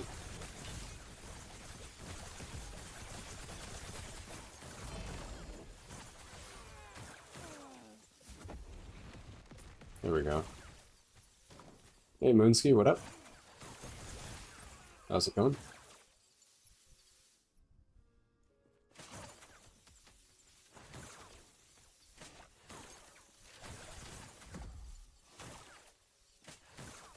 All the T7 here today.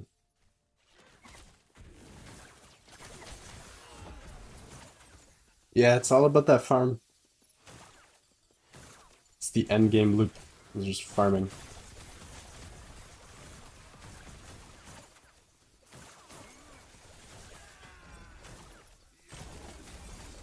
Trying to get those prophecy procs, but the monsters are not cooperating with me.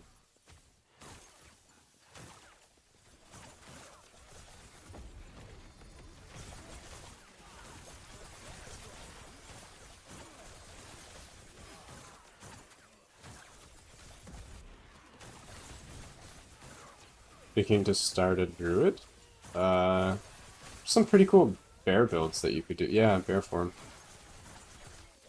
I'm not sure what the meta is there though right now. I haven't really been following the bear builds.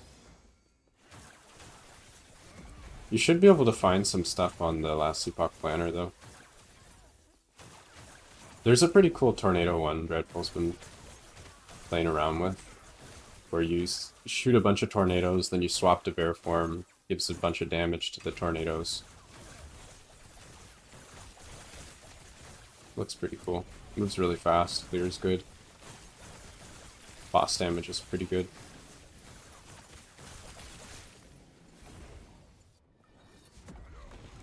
Am I planning again next wipe? I don't know what I'm doing on the wipe. I don't even know if I'm gonna bother re-rolling. I've just re-rolled way too many times lately that I don't think I have it in me to do another re-roll before 1.2. Like, starting from scratch. Just too much effort. There's a few builds that go into high corruption. Yeah, but high corruption is optional. They don't even want you going into thousands of corruption. So, I don't know.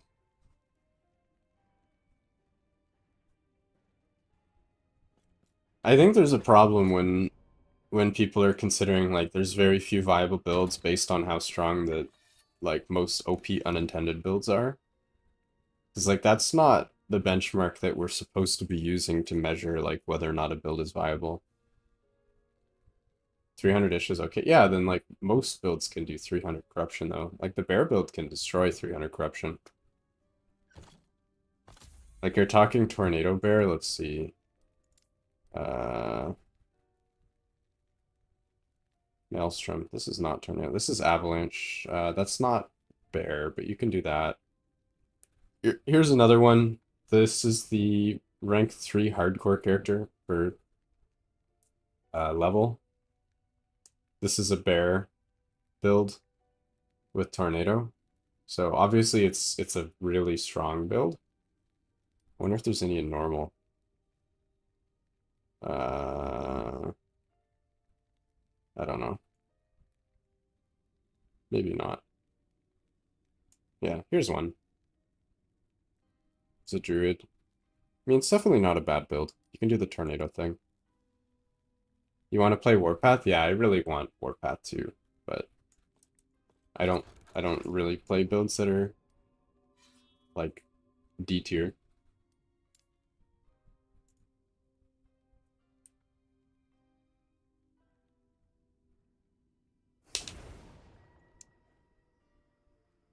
There's a lot of builds in between Frostclaw SORC and Warpath though.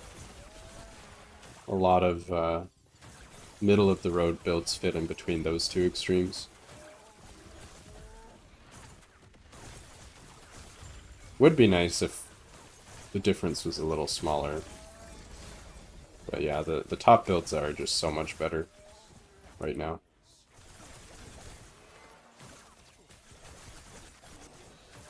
A little unfortunate.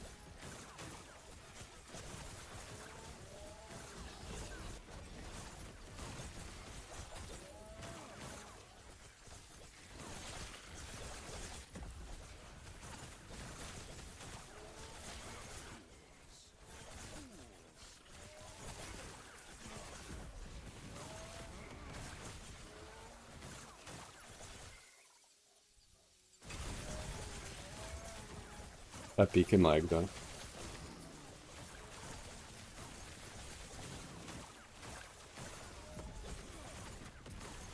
Wings of Argentus and Dragoboots. Yeah.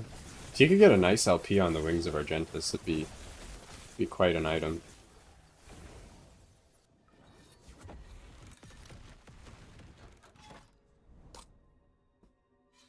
Yeah, we are. We are melting these maps. This is like 650 corruption or something, which is quite a lot for hardcore. It's not many builds that can comfortably farm this much corruption in hardcore.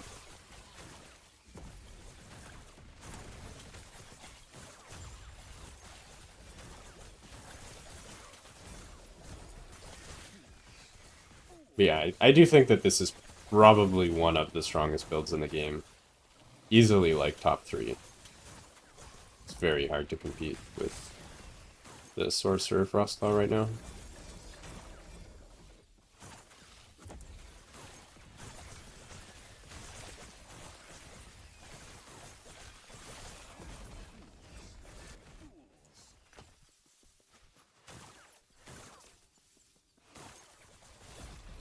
Corruption leaderboard in hardcore? Yeah, that'd be kind of cool.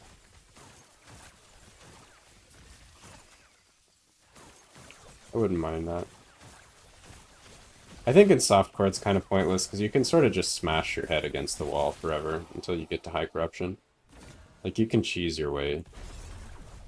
In hardcore, you still can.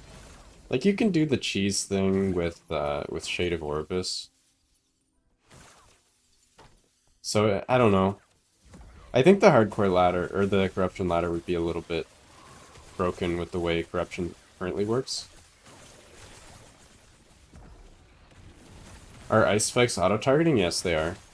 Frostclaw has an auto-target node. They do have built-in aimbot.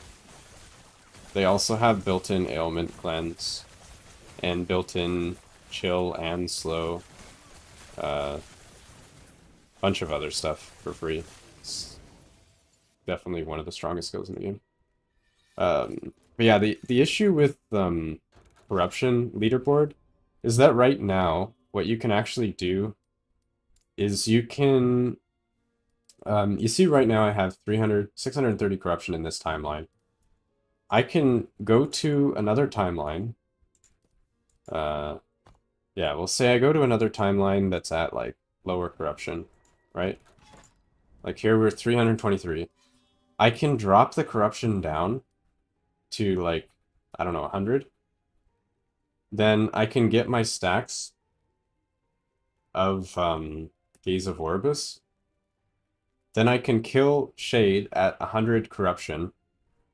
I'll get the whole catch-up mechanic of like 95%, all the way up to 600, 620, right? But then all the gaze stacks will take me higher. It'll take me to like 680 corruption or something. So then this timeline, even though I kill Shade at 100 corruption, I'll be at 680 corruption. And then I can go back to my other timeline. I can go back over here. I can reset this corruption back down to 100. Do the same thing again. Get stacks of Gaze of Orbis, whatever. Then go do Orbis again.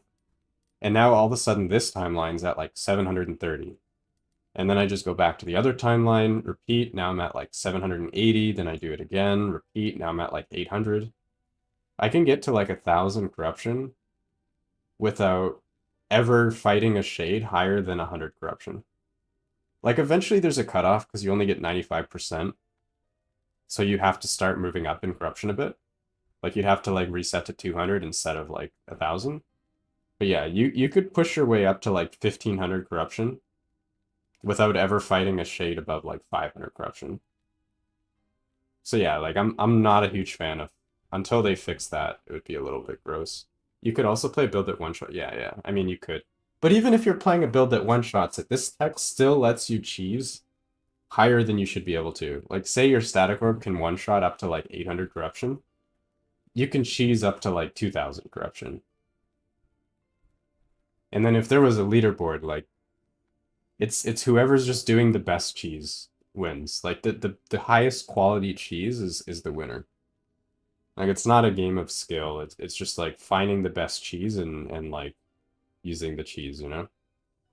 It's kind of lame.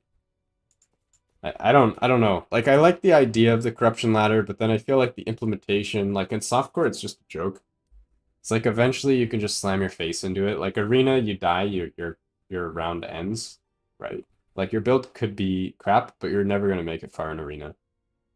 Unless you're just like really skilled or whatever, I don't know.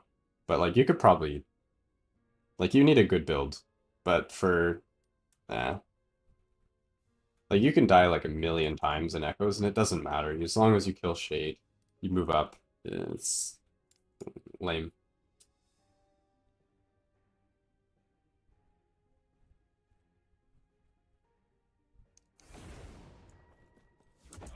Yeah, I think one shot build is probably the way to go. I did do a little bit of static orb testing on this character, and it's still quite strong, even though I'm not set up for it. Static orb is just way too strong right now.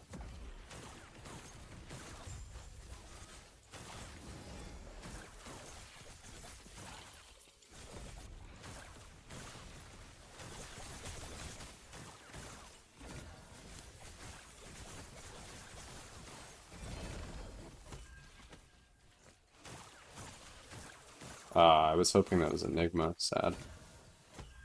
Never Enigma.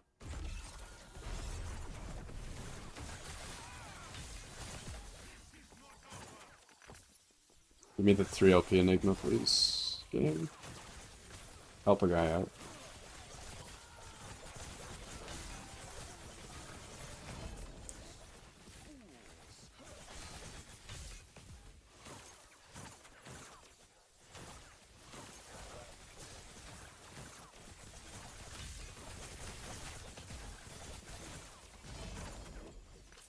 Top 3. Static Orb's not even top 3? Are you talking about, like, bug stuff? What's better than Static Orb?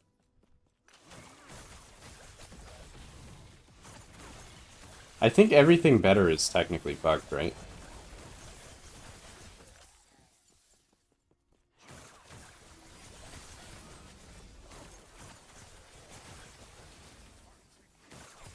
Did they ever fix that, like, worm thing? Where you spawn, like, a bunch of worms?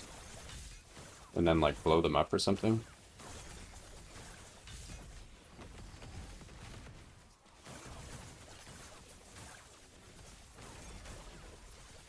My mana management is really bad.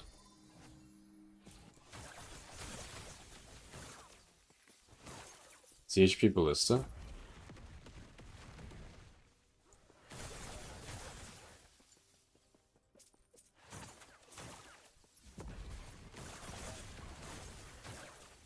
Is the HP Ballista really a viable hardcore build, though?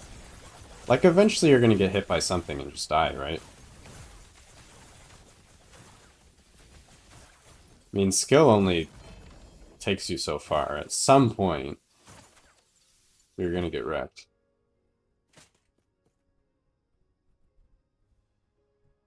$90 and $11, okay.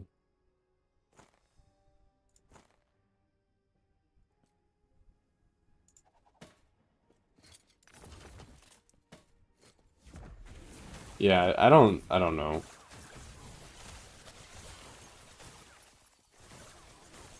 Staying alive long enough to, like, gear up the character and all that stuff. While having ZHP sounds like a pain.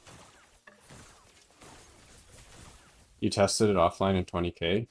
You one-shot Shade at 20k? Are we talking with, like, perfect gear, or, like, realistically achievable?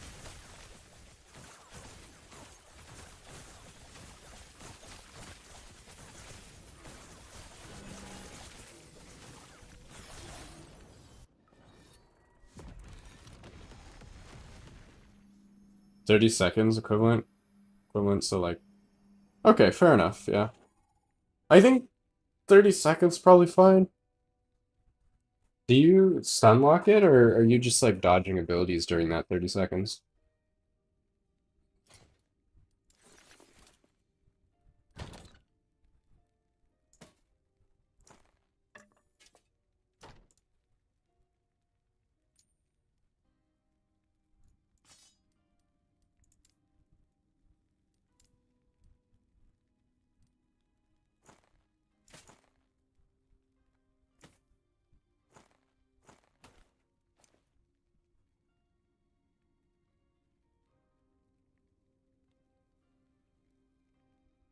Are you able to join CF with one character and use trade to sell stuff on the other? Yeah, you can. You just can't... You can't mix gear. Like, you can't sell gear that's COF marked. You can't equip gear on the other character. But yeah, if you want to farm gold, you can have a merchant guild character. You just can't do the mix and match with one character, basically.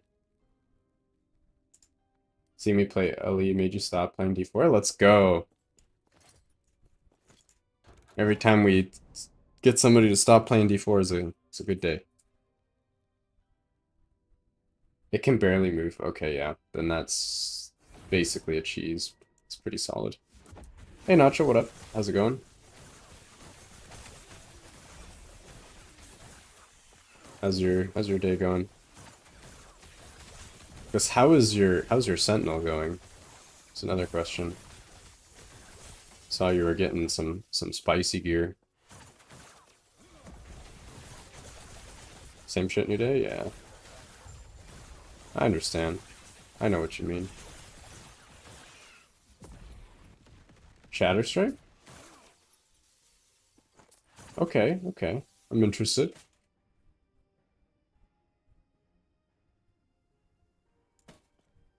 Need to stop picking up these visages. I have way too much. You're almost done? Let's go.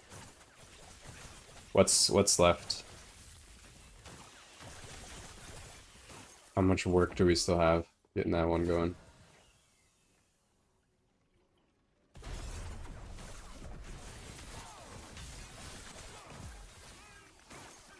So your gear was pretty crazy, I think.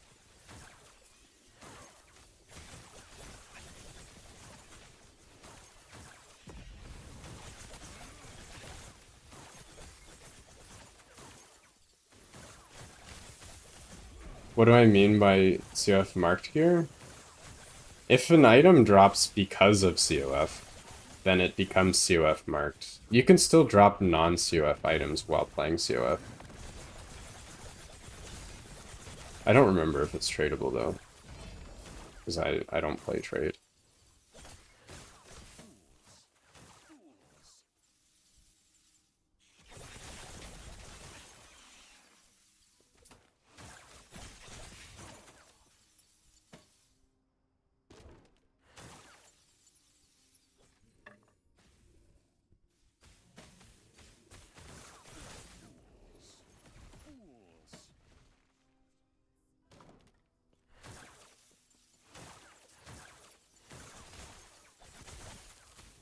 Yeah, if it came from prophecies or if it came from like the COF rank perk or anything like that, then yeah, you can't use it on a trade character.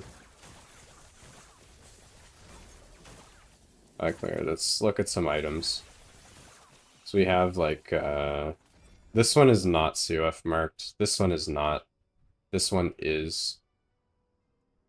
This one is. So two of these are. This was probably upgraded to an Exalt because of COF, so it got marked.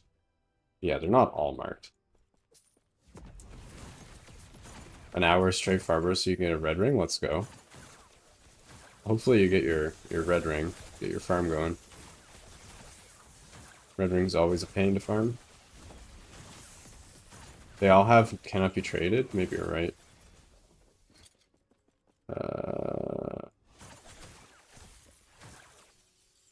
Yeah, cannot be traded. Yeah, I don't think you can trade them at all then. You can still use them on your MG character though. If they don't have CF, you can use them. You just can't sell them.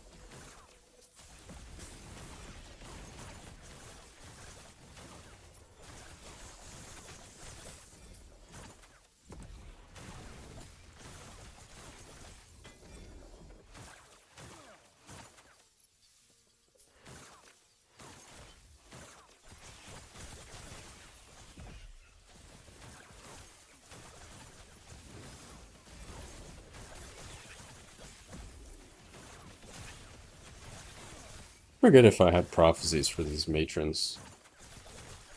Maybe. Probably check.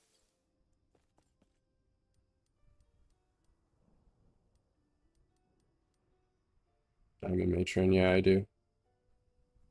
I do have prophecies for that. And just make sure I kill all of them then.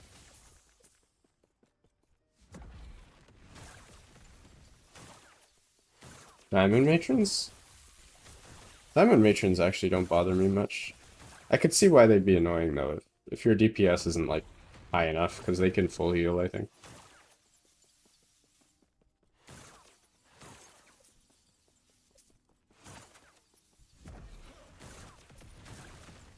You like playing the trading game? Yeah, if you like the trading game, probably just want to stick with Merchant Guild. There isn't much advantage to playing COF other than having access to like runes of creation and stuff. You need to be fairly high ranked to get those though.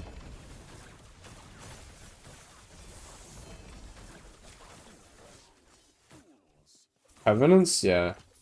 I think Covenants I'll probably put up there. Covenants are easy top 3. I think number 1 for me is probably the Smoldering Lithrak. They aren't even a rare enemy. They're just like a normal enemy, and they can potentially one-shot you depending on your build. They put more circles down based on how many times you hit them. So Lithraks are quite deadly. For Frostclaw, at least. The Covenants are also really rippy, though. The little fire circles. They hit pretty hard. We'll take a T7 dex, sure. Why not?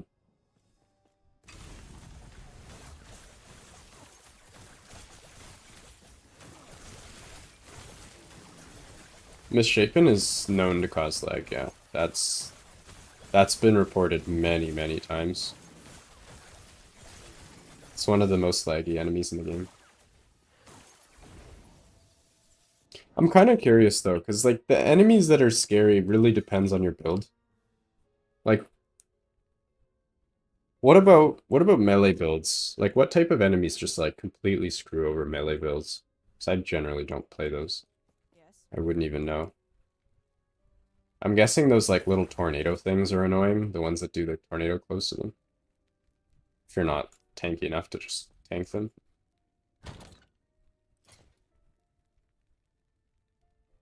Everything? Oh no. Everything sucks. Yeah. I know what you mean. Lithrak is probably the worst. Yeah, I could see that being a pain. You should play melee on reset. Why would I play melee though? Melee sucks.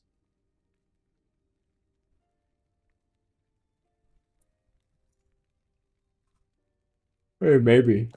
Learning something, I guess, but for the education. What's the most cost-efficient way to get the legendary potential you want? Would you say to get a unique with 2 LP for 1 exalted affix? I don't understand. A unique with 2 LP for 1 exalted affix?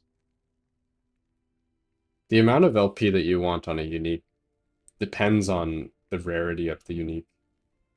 And also the LP level, which is like a hidden value that you don't see. But for pretty common items, you probably want multiple LP. For really rare items, 1 is all you can really expect. Small trash having to commit action. Yeah. You're just like running around to like punch one enemy instead of just like ranging them from across the map. Yeah, I could see that. It does sound like a pain. No bueno.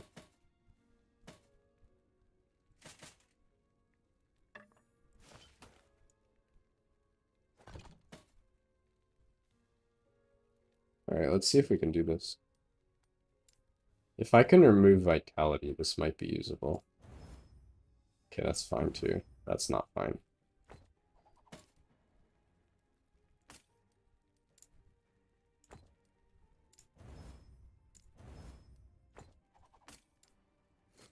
And it's dead. Yeah. Wait, we still need more.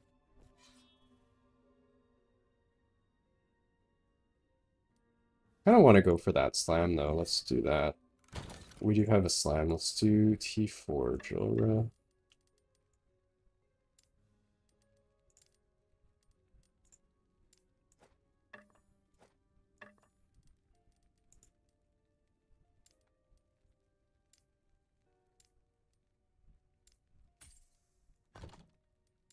Should get some prophecy procs here too. Would be nice.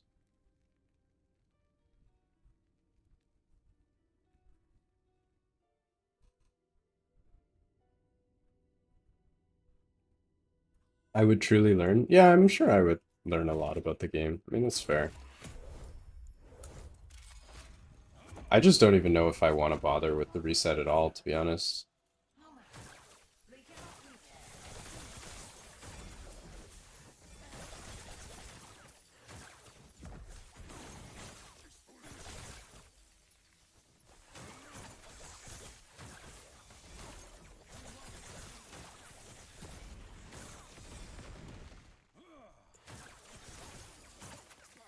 You don't see many CF gamers? Yeah, you just, it's not exciting. You're not sure if you can afford 2 LP? Well, if you can't afford 2 LP, then you just get 1 LP.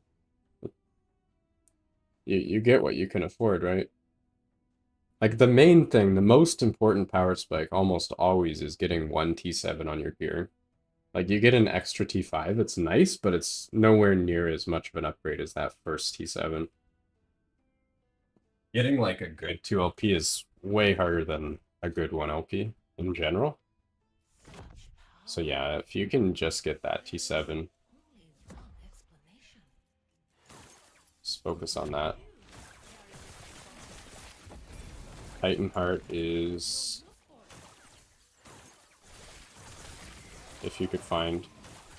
I thought Titan Heart was pretty good for these sort of builds, isn't it?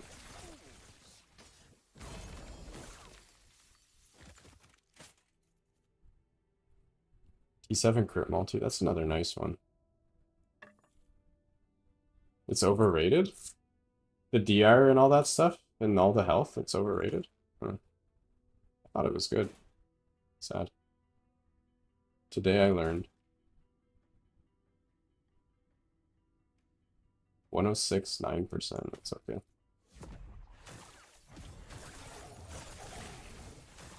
Yeah, exactly.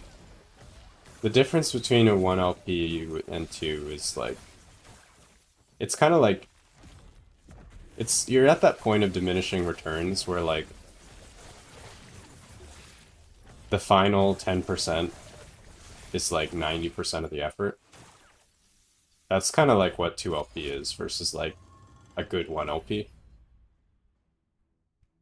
Just the amount of effort, like going from 1 LP to 2 LP with like double good stat is huge, huge difference.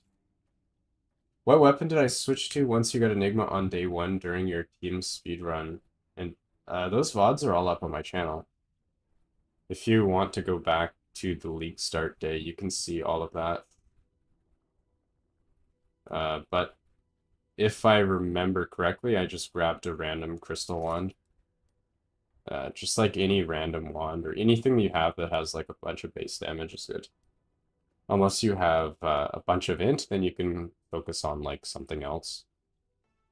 It's Enigma, you need a bunch of int before it really scales damage, so until that point you still want flat damage as much as possible. Yeah, exactly. With all the 1 LPs, you can beat all the content in the game. Either that or your build is terrible. One of the two. Titanheart and 5k HP are nowhere near as tanky as the champs. What does champs do? Oh, that's the 700 armor one. Yeah, armor is huge. Armor is huge, yeah. I agree. Alright, T4 Jolra, here we go.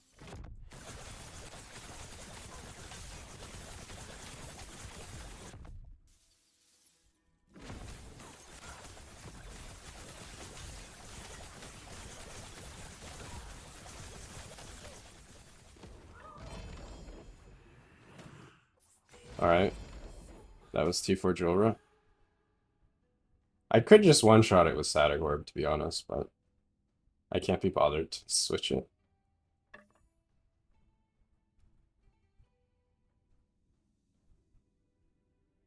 Crit multi-mana regen. It's actually not bad. Freeze Ray, multi, and shock has potential.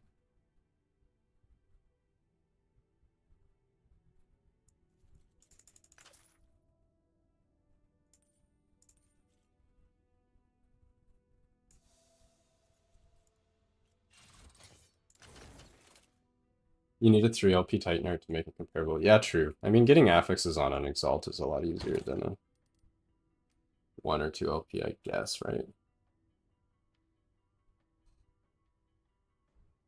He failed 3 times to get the wrong.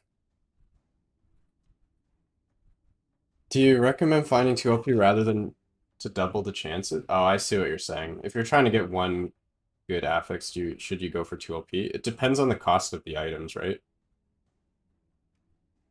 If a 2 LP is like 8 times the cost, then you're better off just trying to get a 1 LP.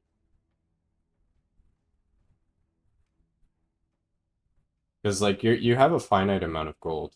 Like you're playing the game, you have a certain amount of gold. You need to decide how to disperse it throughout your character.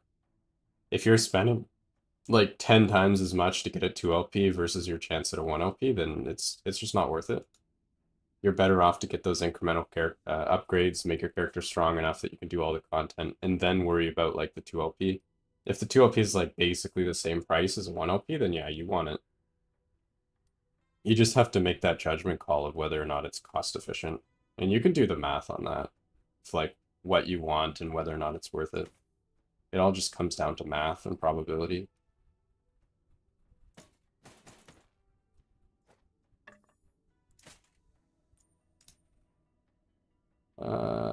It's actually not bad. Okay, so let's see my slam. See if we have any better ones here. I don't think so. Multiplier.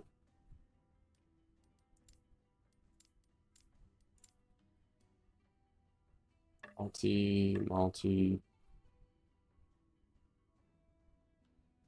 2LP unique search super cheap. It depends on the meta. If you're trying to get a 2LP for an item that's desirable, it's not going to be cheap. If you're playing like a weird build that nobody else is playing, then yeah, it's probably going to be cheap. Just really depends on your build.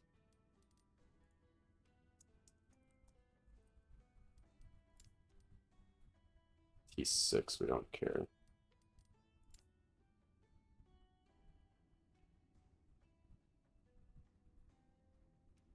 Some builds that are super viable in MG, yeah, exactly. If you're playing an off-meta build and you can get like 4 LP in every slot, then that's gonna be like, it's gonna kind of skew your comparison between MG and COF. Like if you want to play a meta build, then the advantage between MG and COF is like, it's a lot smaller.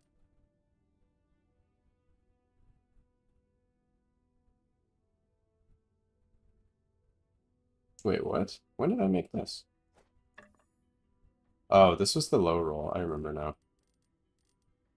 Let's see, do we have any other ones? Wand. Mana spent gained this board. Yeah, let's try and make a weapon.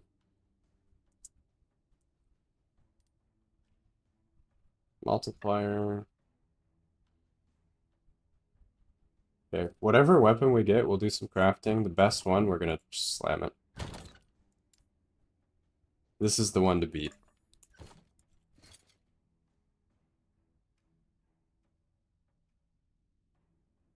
Yeah, yeah.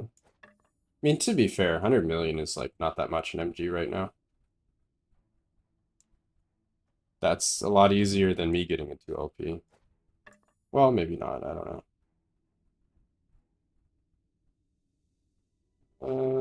Do I want scrap multi? Maybe I do. Maybe I do want multi as the T7. How much multi do I have? 290 plus some lightning multi, I think. Yeah.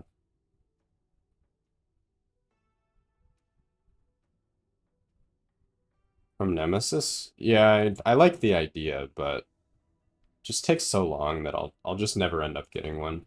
Cycle will end before I get a good one. Actually, maybe I already have one. Let's check.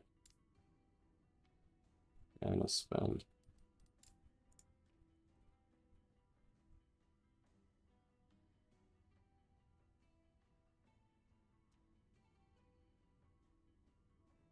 I don't know why I kept a bunch of this crap. I should just dump it.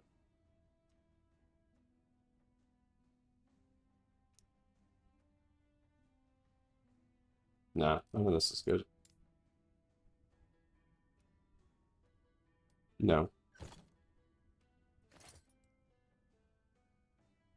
50 0p world splitters into egg?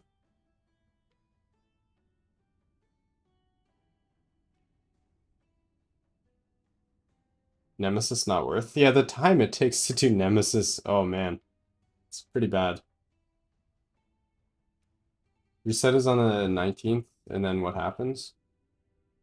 I mean, if you want, you can just keep playing the same character the whole time. There's nothing stopping you. There's no real downside. Wizard multi, we could do this, I think.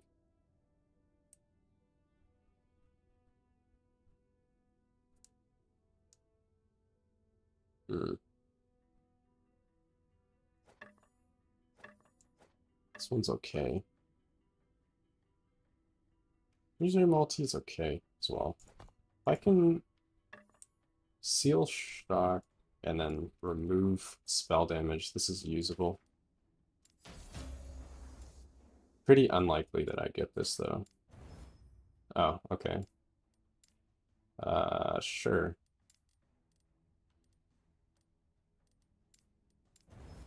Okay. It's kind of interesting. All right. What? Just took no FP that whole time. Yo, what? Is this bugged? It's just taking 0 FP. Oh, okay, I jinxed it.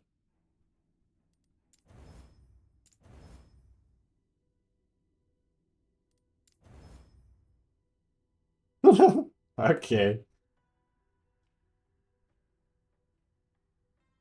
What? What was this crafting though? I hit the seal, I hit the removal, and then I wasted like no FP. This is the most absurd crafting. Alright. Literally like the most absurd crafting on that wand. This might be it. This is about as close to best in slot as I can get, I think. I'm not sure which one I would rather, though. It's just 50 FP, yeah. The FP is such a wild swing, though. Okay. So here's the question. Do we want an extra... Do we want an extra 53 mana spent? We'll do the comparison, right? Okay.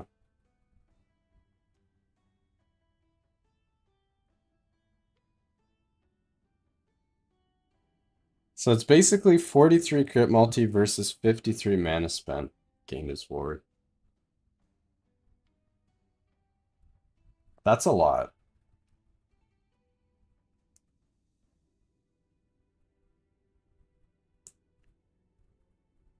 Hmm. The lightning pen is similar. The freeze rate multi on the multi one is better. Multi if we only want frostbite, yeah. Yeah, maybe. Maybe true. I like the defense of the mana spent, but this is just an overall better wand. It's just like overall better. I mean, I'm probably gonna miss it, so it's not like it matters, but it's YOLO.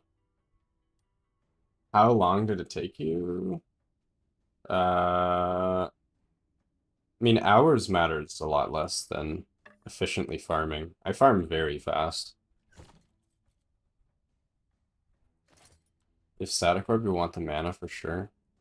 I'm not even sure if I agree about that. So this is 57. I mean, maybe. Yeah, maybe. The defense on the mana is quite high, but this is a... Or wait, that's not the one, is it? No, it's this one. 119, that's pretty strong.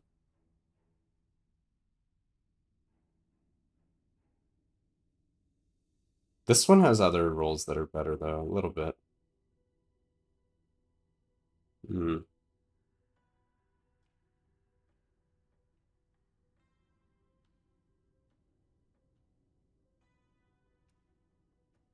Why am I playing Frostclaw? Because I think it's better overall for hardcore. I lose out on one-shotting the boss, but my Frostclaw itself does way more damage. I have, like, a crazy amount of int, which is all, like, ward retention. My ward numbers are very high. This build is, like, very strong. Alright.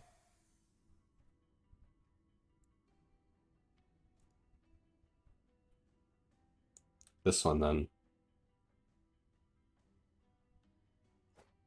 Or do we change our mind? Damn. It's a perfect mana roll, though. Almost perfect.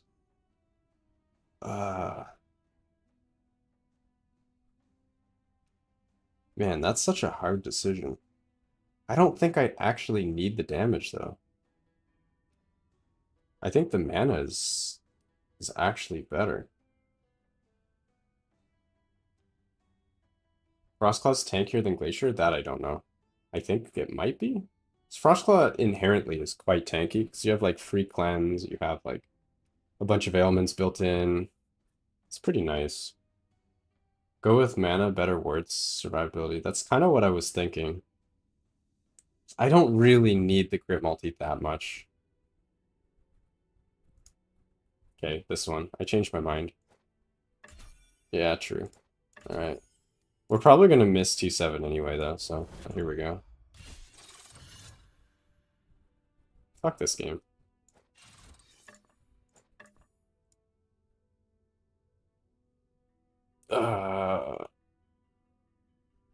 You guys remember when, like, people are like, oh, EHG, EHG. If you have, like, you know, a 3LP item,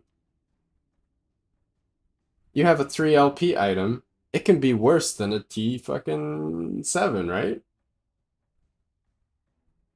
And then Mike is like, nah, that's not a thing. Remember that in the dev stream? This is the example, right? This is literally this is the example of that happening. Like this item is worse than this item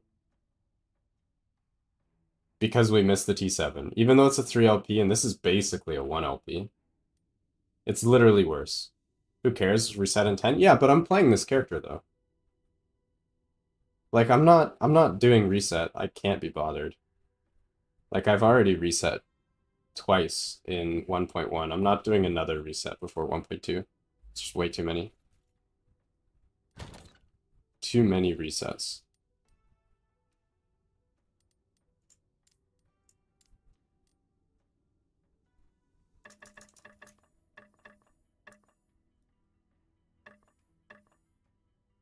Yeah, exactly. That's the problem is like this is so much more important. Like the suffixes are basically meaningless. That's the problem is T7 is just way too much. Without the T7, the item is dead. Exactly. Like this 3LP is just like complete rip.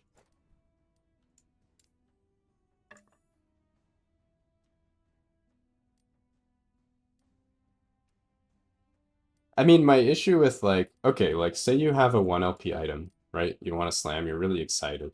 You're like, man, I want to slam this item. Let's give an example, right? Like here you go. Like you're making this slam, right? You have your 1LP, you have your item with the T7. Your hopes aren't very high going into it. You're like, I have a 1 in 4 chance, right? You're playing the lottery. There's like 1 in 4 chance you get a really cool item. You throw it in, right? And then like imagine you actually hit it. You're like super hyped. You're like, damn, I actually got my item. 1 in 4. Let's go. You're super excited. Let's say like maybe you try a different one. And then this time you miss. It's like, okay, well, that was like expected, right? There's a 75% chance I'm gonna miss. Not really a big deal. You don't care. But like you throw a 3LP in. You throw a 3LP in, right? Like you go like this. Like you go in expecting to get the hit because it's like, well, this is a 3LP, right? You're feeling pretty confident because there's like a 75% chance you're gonna hit the T7.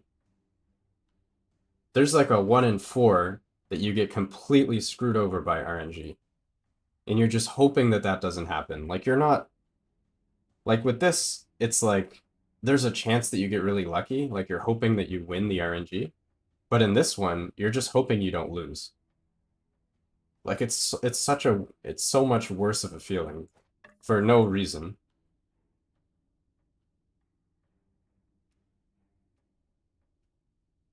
It's like, I don't know.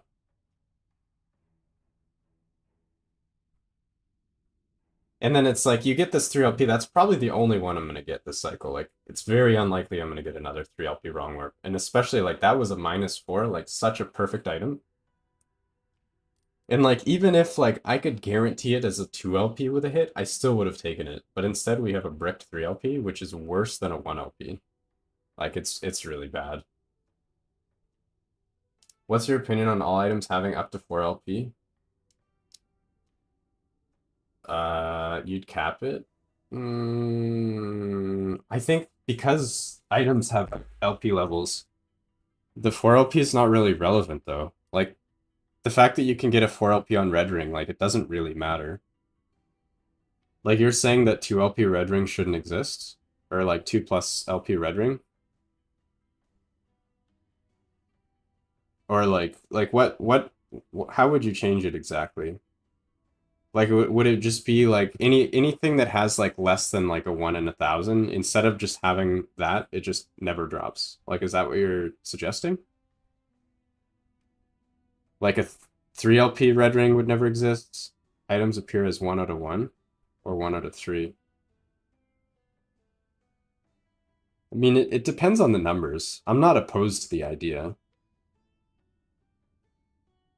So, like, would red ring be 1 out of 1 in your example or 1 out of 2? Because, like, I've seen 2LP. I know they exist. I've never seen a 3LP. And, like, honestly, a 2LP already is unrealistic. 2 out of 2?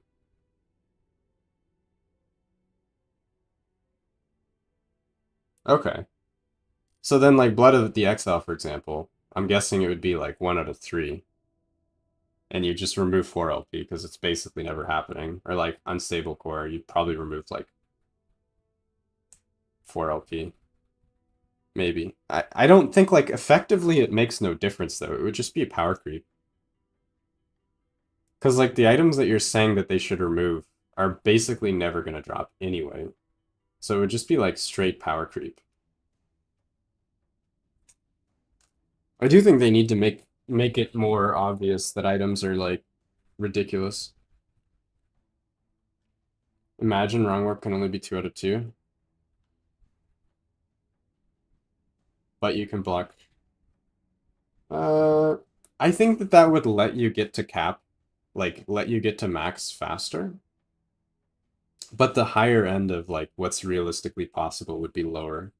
Is that a good thing? Maybe. Because, like, even right now, if you did caps like that, it would still take you, like, a couple 100 hours to get a max character, probably, right? In every slot. And that's probably fine. Like, do you really want characters to be continually getting more powerful beyond, like, 200-300 hours of play? Of, like, efficient play, like, not just, like, casual play, right? I'll probably make a highlight of that, to be honest. So it's like, I understand RNG. Like, I know that that happens sometimes. Like, I'm not confused about the math or anything. I'm more just frustrated that it feels like an unnecessary, like, pain point in the game. Like, just for the sake of it.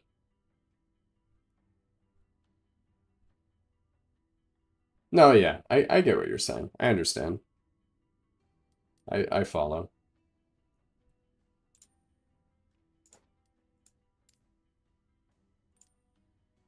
But, like, but honestly though, like, that's just such a, like, deflating feeling. Like, having this, like, so exciting to get an item like this. This is, like, a once in a cycle type of drop, right? Such an exciting item. You're super hype, right? And now it's literally useless. Like, this item is absolutely trashed here.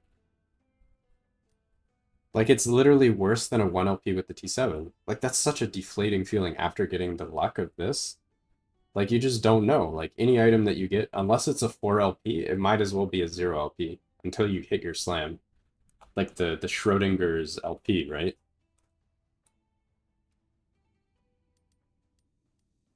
Exalts need to be weighted to slam. Yeah, like, I don't know. I'm a little bit on the fence. Like, I think that it shouldn't be weighted for a 1LP. Like, I feel like that's a little bit unfair. But for, like, a 3LP, I don't know. A currency that's rare. Yeah. See, like, that's the thing, right?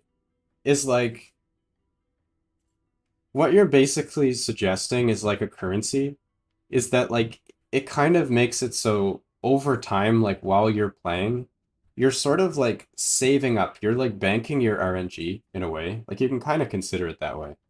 Like, while you're playing, you're banking your surplus RNG essentially in the form of a currency to spend at points that really matter to you as the player. Like, for me, I just, like, I throw my hands up in the air and, like, pray to the RNG gods that I get what I want. But, like, with what you're suggesting, this super rare giga currency, it's like, I've been playing for however many hundreds of hours. Like, that craft was really important for my character. I would put my currency into that craft. Like, I would invest my extra currency there. And then maybe I don't have it for another one. But, like, I think there should be a way that's like, okay, this craft is extremely important. I really want to make sure it succeeds. I'm going to invest all of my currency into it and make sure it happens. Or even like in PoE, you have like divine orbs. Right now, like let's say, here's an example. We have my 3LP prismatic gaze, right? Like let's say I do manage to hit this item, but it's like it's a bad roll. And then say the roll really matters. It would be nice if I had like, even if it was like a dungeon, and then I could just re-roll the stats on the unique, right? Like if I could just complete some dungeon and then roll this 3% and like take my chance at getting like a 4%. Something like that would be nice. Or like say you drop there's another one. Strands of Souls. Like this has happened before, but like say you drop like a 3 LP Strands of Souls with terrible rolls. Or let's say 2 LP, right? 3 LP is pretty unrealistic. It happens, but let's say you drop like a really, really low roll 2 LP. The range on this item is so big that it's worse than a 1 LP. So like imagine you could do a dungeon to reroll these stats and like have a chance at making them better. Like all of a sudden it's like it lets players invest their time into like targeting where their RNG goes. Like they're like investing their time into like, yeah, targeted RNG basically. I like the currency thing though, because it's kind of like you're saving up your RNG in a way.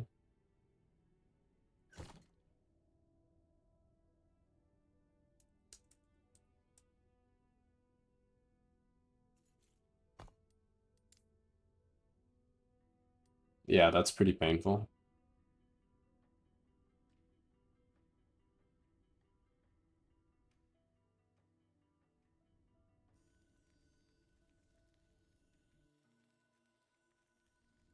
Will hit a prefix, will hit a suffix, yeah.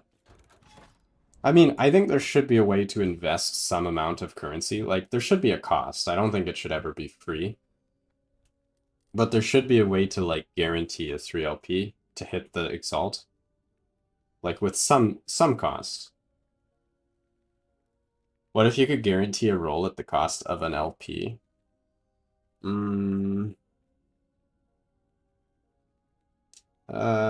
I don't know. I don't know how I feel about that.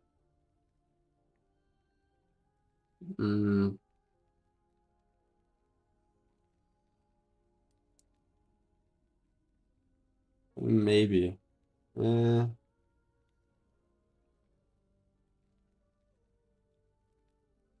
I don't think that really solves the problem.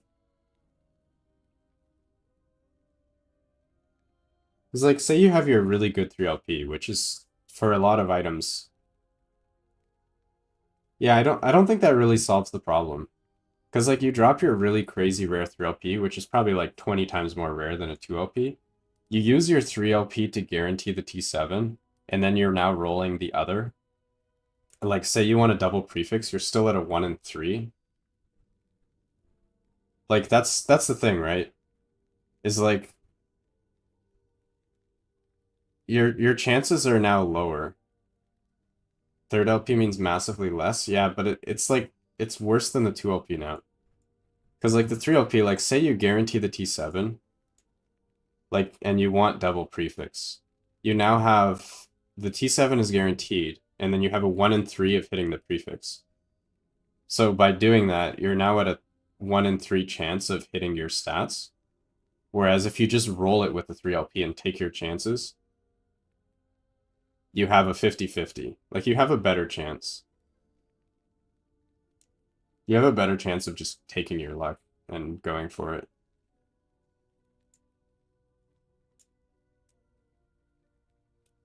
Yeah.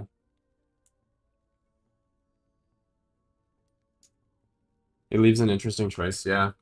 I don't know if it's a choice that people would ever take.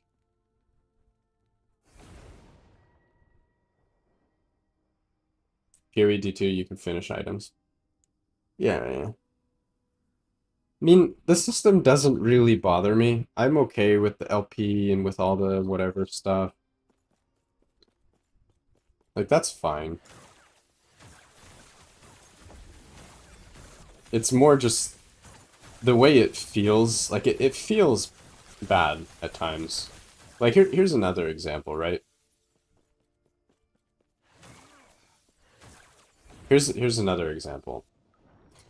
Like you have a 1 LP. Like imagine an item that's really rare, like Red Ring, that's basically balanced around 1 LP being the realistic max you're ever gonna get. You have a 1 in 4 of hitting that slam. Then take an item where like 2 LP is the realistic maximum that you're ever gonna get. Like we'll say Blood of the Exile. 3 LPs happen, but realistically 2 LP is probably the max.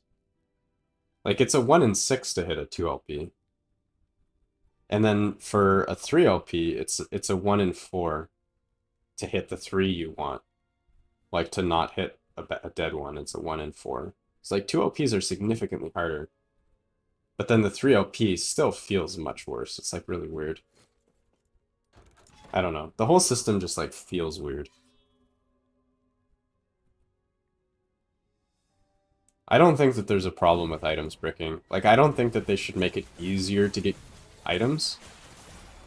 I just think that, like, some of the things that currently go into how you get items right now, it feels bad.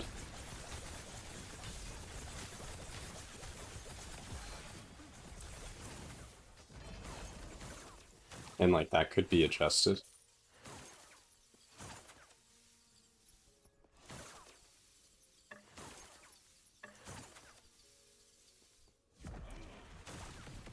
Like, another thing you could do for balance, like, if you really want, like, if, say you think guaranteed slam on a 3 LP is too overpowered, you could make it so that, like, 3 LPs are just more rare, or something. 3 LPs are, like, guaranteed to hit the T7, but they're, like, more rare. Or, like, LP across the board is just generally harder to get. But then they're more deterministic when you do get it. Like you're just moving the RNG to another part in the game. Like imagine, like as a game designer right now, you're happy with the rate that people can acquire gear, right? Like say right now you don't want gear to be easier to acquire. You could just shift the RNG around.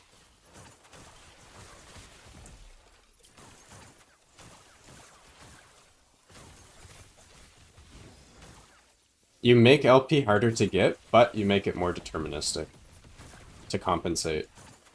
And then you just move numbers around until it feels good. Because, like, I feel like I don't know. I still do like the slam RNG component. Like, the hype you get from getting a good slam it does feel really good.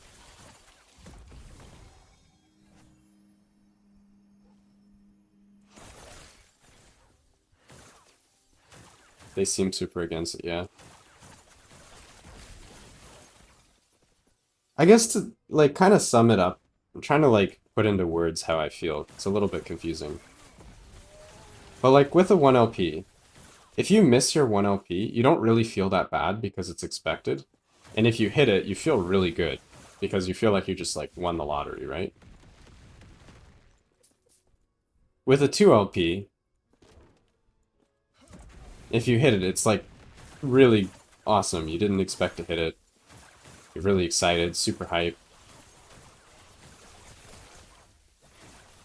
And if you miss, it's like, it's kind of expected, not that big of a deal. But with Heat 3, or a 3 LP, you go in expecting to hit. So, like, if you do hit it, it's not really as exciting because, like, you kind of expect it to.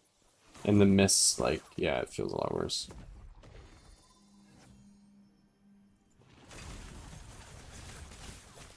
Well, I think whether you find more 1 LP or not, it depends on the LP level of the item. Like, if we're talking about Red Ring, 1 LP is still insane. Like, most people are never going to have a 1 LP Red Ring. But I still think missing doesn't feel as bad. Like, missing a 1 LP Red Ring, even though it's extremely rare, doesn't feel as bad as missing a 3 LP. With Egg as a joke one up? I mean, I don't disagree. I've made quite a few already. I made 2 of these in Cycle, and I've already made one here. I don't think I'm going to bother with another, but For players like us, I don't disagree. But for the vast majority of players, even just getting a red ring is already unrealistic. And getting one with LP is like even more unrealistic.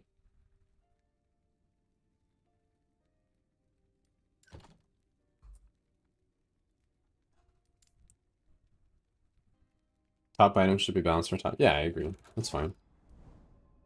I'm fine with that. Same way Perry feels about, could you emulate this build on your Rune Master? No, you can't. This build is not playable on Rune Master because of this node in the SORC tree. The Spark Charge won't work. You can still play Frostclaw on Rune Master, but it won't be the same as this build.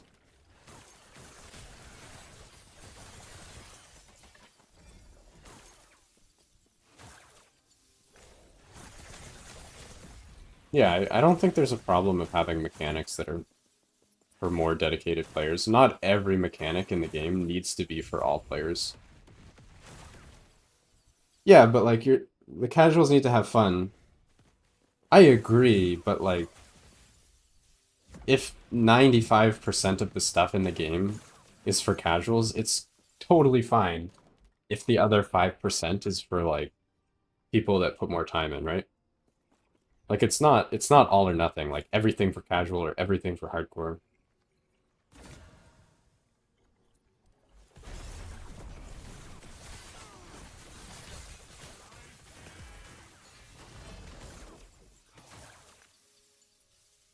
95% of players are not reaching empowered anyway.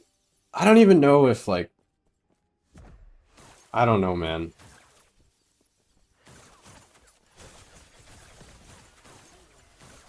I don't know about the whole like I mean obviously the stats are there, but I wonder how many of these stats are inflated by people who just like they bought the game, they tried it, they played it for like 15 minutes and they're like, "Oh, wait a minute. I don't like this sort of genre or whatever." Like this feels weird. Like I wonder how many of those 95% of players would even be like remotely concerned about like endgame balancing like we're talking about here. Like so many people like you look at the average person's like Steam library, and they have like so many games that they played like 2 or 3 hours, right? Like you take all of these people that have like bought Last Epoch and they just like tried it for a couple hours and then they just went and played a different game just because have like a million games.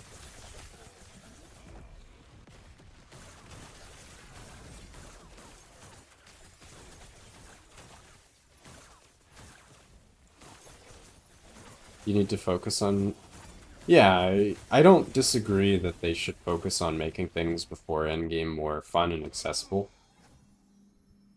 But like the things that we're talking about, mechanic changes or numbers, like any numeric change or stuff like that, these are generally low effort for like implementation. Unless there's some like logic preventing it from being implemented or like some way they coded it. A lot of these things would be like probably fairly like low effort. That's your Steam library, you feel seen? Yeah, I mean, I'm not like attacking anybody. I'm just saying like you look at the stats and like a lot of these people, like people just play a lot of different games. That's totally fine. But like nothing that you do would change that for a lot of people. Like some of the audience is just not capturable. They're just never going to play the game for more than a certain amount of time. Or any game.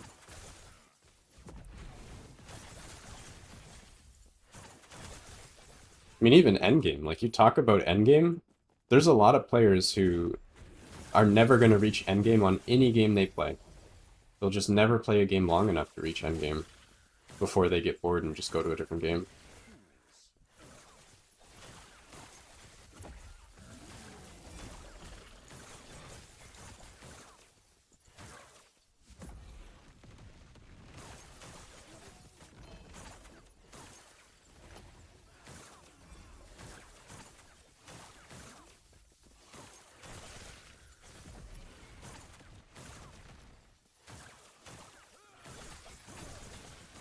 Yeah, pushing corruption, I get it. We're in, like, the minority of players.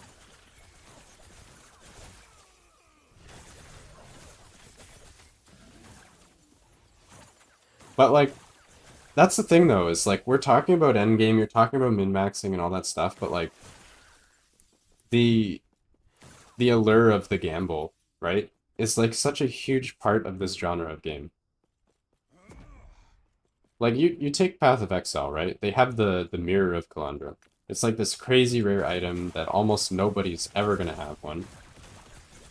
But the fact that people know that the mirror could drop for them is like a big appeal to playing the game for a lot of people.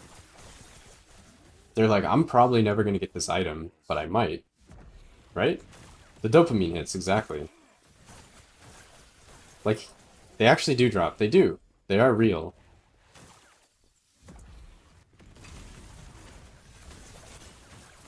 Yeah, like, even if these players are not going to be, like, dropping 3LP whatevers all the time, it's still, like, the fact that they could, and then the fact that they could just lose it, like, that's so deflating for a lot of players. People are like, oh, I could drop a 3LP on stable core, but then miss the T7, and it's useless. Like, I think that that removes some of the... Like, if you drop a mirror in PoE, even if you're not going to use the mirror, you could sell the mirror and then buy an insane set of gear and have, like, an OP character. Right? Like, that's exciting for a lot of people. Like, how many people that drop a mirror do you think actually use the mirror? Probably not many. Well, I mean, maybe. Who knows? SSF problem's the same in PoE? Yeah, I don't disagree. There's a big reason I don't play PoE anymore, but... There's a 4LP red ring confirmed? I kind of doubt that, to be honest. What is the chance of that, anyway? I don't even know if we have, like, proper estimation.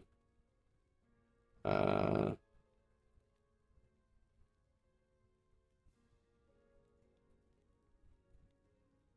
is it? LP level 100? The chance of 4 LP red ring is roughly 330 billion. 1 in 330 billion, right? Ish. I mean, we don't know exactly. Like, those numbers are probably off a bit. 331 billion red rings that drop. Not just, like, items in general, like your chance. Like, your chance to drop red ring multiplied by that. And your chance to drop red ring is already, like, 1 in 700 rings, I think, roughly. So we take 700 times 331 billion. Let's do that. Okay, so... Yeah, we're at 231 trillion rings. Like, that's just rings. We can divide that by 2 if you're COF, though. So yeah, it's only a 1 in 115 trillion rings will be a 4LP red ring. Roughly, right? Not too bad. And I guess you could also put them in Nemesis, the ones that aren't. So probably up that a little bit. Maybe like 60, 1 in 60 trillion or so. Yeah, because you're skilled. Exactly, there you go. 2 years into Diablo Immortal looking for something else. I feel that. That game looks terrible. It's so pay to win. Everything I've seen about Diablo Immortal makes it look super pay to win.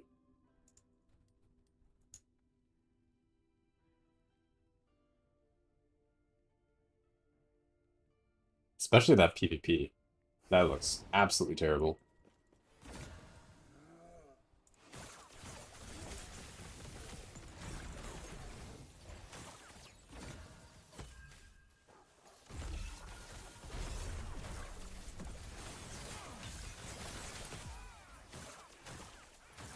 Only 44 billion jailbreak kills with 14 ring. Yeah, it's not bad. Seems pretty lucky. How do you stop the loot from falling off screen?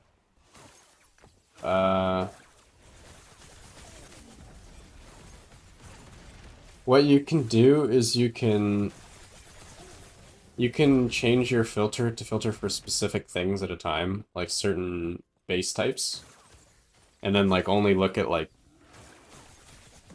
for example rings, then only look at helmets, then only look at boots. That's one way to do it. Or if you're looking at rings specifically, for example, you could look at different types of rings one at a time, like base types.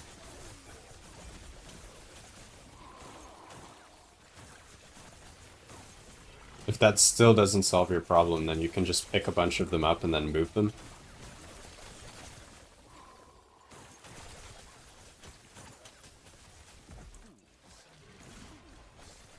Is there PvP? Yeah. No, there's not PvP yet. Is it planned? I thought they've been saying, like, no for a long time.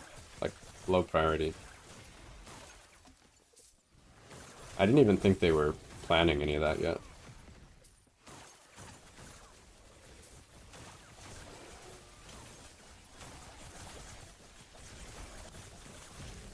That better be super low priority. They have so many issues they need to fix before PvP should be even a thought. Adding a whole other system that might be super buggy. Probably will be super buggy.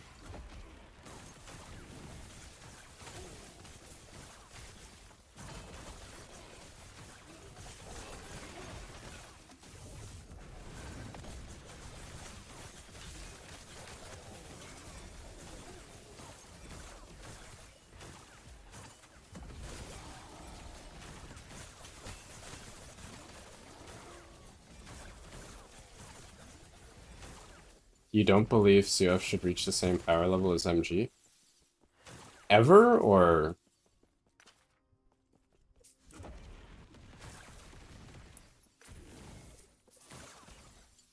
Okay, no. No, no, no, no, no, no, no. That's not okay. We're not playing SSF mode versus trade mode. COF is not meant to be SSF. Like, that's such a huge issue I have. Is like, in PoE and Diablo and all these other games, right? You play SSF as a challenge mode. It's like, I want to play the game on hard mode. And the game's like, okay, you're playing the game on hard mode. You just play the same game with less loot. Right? Like, that's not what Last Epoch is meant to be.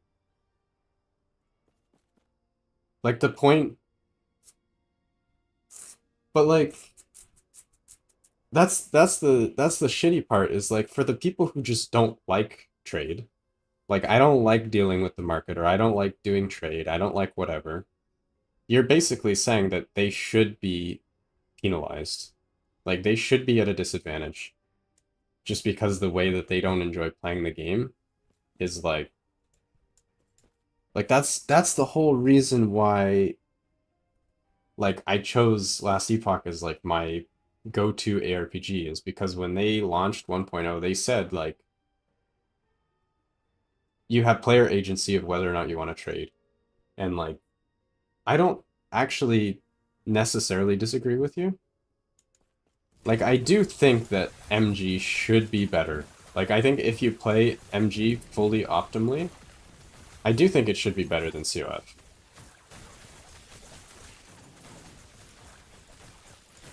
Like, perfectly optimal MG play, like, you play the market perfectly, you do all this min-maxing, you have all your filters and whatever, you, like, sell all your items for, like, good prices, and, like, you know what items to sell. Like, you take all the time to figure that out and deal with the market and all that, whatever. I think players should be rewarded for doing that correctly. But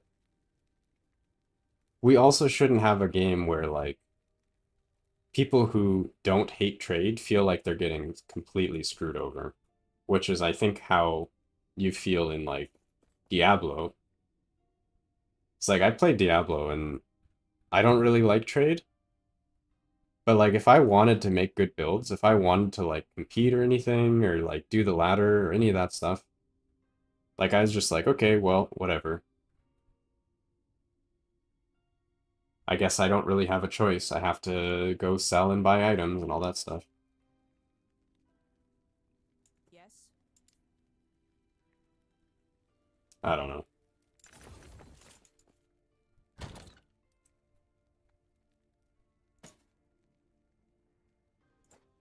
I just think you have a problem when, like,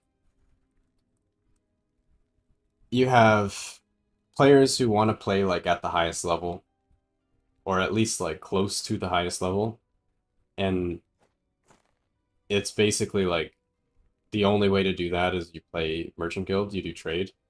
Like, COF is just challenge mode, it's not at the highest level. I don't think we want to just, like, accept that. That's...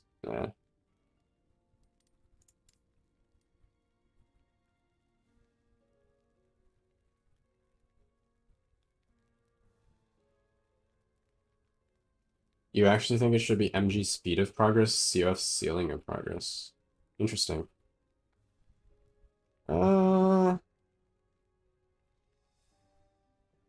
maybe. Maybe. You're saying COF should be like the min-max faction.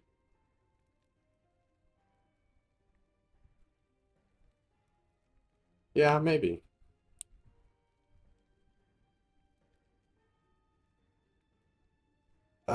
I don't know. I don't know if that's possible though. With the way trade works, like you'd have to significantly, like crazy giga buff COF in endgame. I mean, obviously, like right now the market's dead, so MG's kind of like rip. But like in an ideal system, I don't know if that would ever happen. Because like the top MG players they're getting items crazier than I've ever gotten. At least on softcore. On hardcore, maybe not.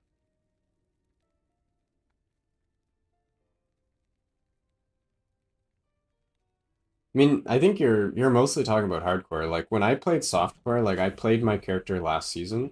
My rune master was pretty crazy. I had a lot of hours. I farmed thousands of corruption, whatever, right?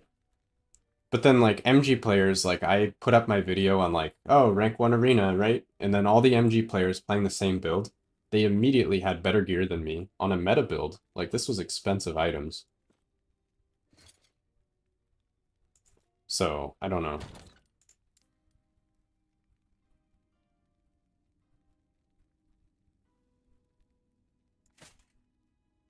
Yeah, I mean, some of that's probably RMT, to be honest. Right? Like, for all I know, like, some of the top... Yeah, that's the thing. It's like, the people with the same builds, they're probably just RMTing. Like, let's be real. What? Am I not supposed to say that? Is that taboo?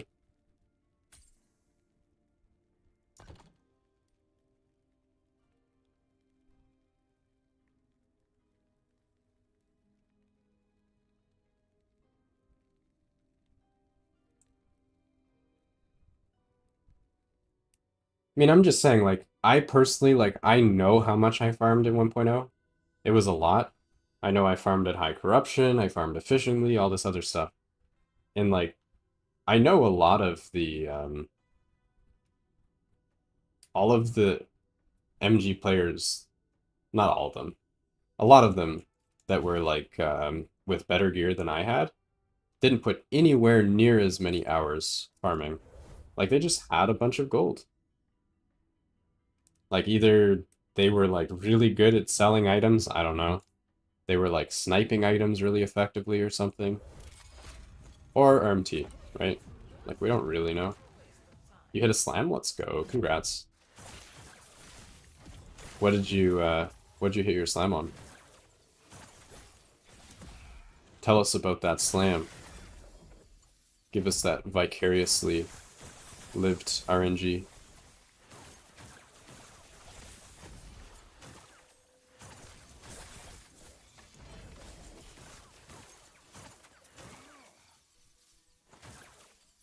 Even if they didn't RMT themselves, they used gold to buy their items. That was.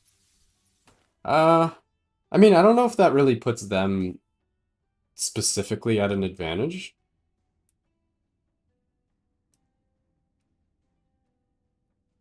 Decayed Skull, T6 Healing Hands. Nice, congrats. Decayed Skull is like giga buffed now, isn't it? They hella made it stronger.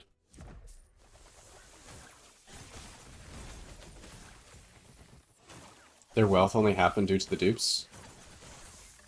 Yeah, but I don't think that that puts them personally at an advantage, because like all the prices are inflated too. Like the amount of gold they have is inflated. But like the prices they're paying are also inflated. Unless they're able to like play the market better than other players, which is possible, I guess.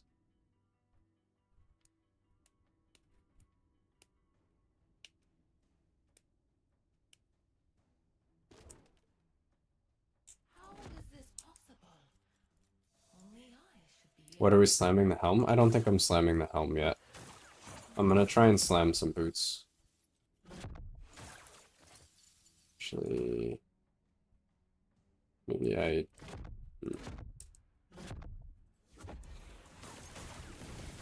It's gonna be interesting in Dupless MG cycle. I don't know if we are gonna see a Dupless MG cycle. I hope we do, but... I don't know. You found a 2 LP? Oh my, feels bad. That's what I need. I do want 2 LP XL boots.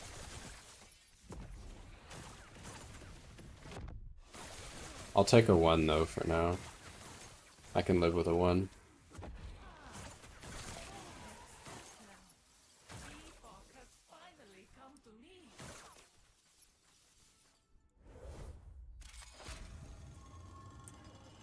$80 Harbingers, no 2 LP. What's the chance on a 2 LP World Splitter? It's pretty low, isn't it? It's like LP 90 or 80 or 100, something.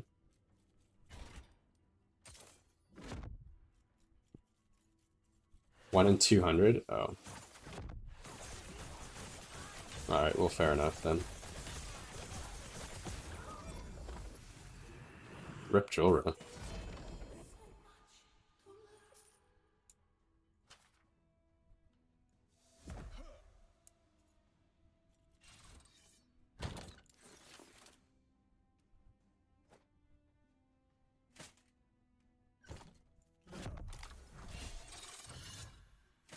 So you know what? I'm gonna dupe these. Yeah, I'm gonna dupe these. Why not? See if we can actually hit int. That'd be funny. No int. Okay, well. Might as well craft them a bit. Let's dupe them. Literally because as COF, it's easier for me to get a Rune of Creation than another 30 move speed boot. Rune of Creations are free.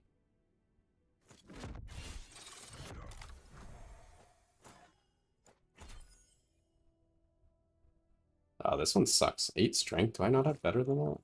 Really? There's no way I don't have a better one than that.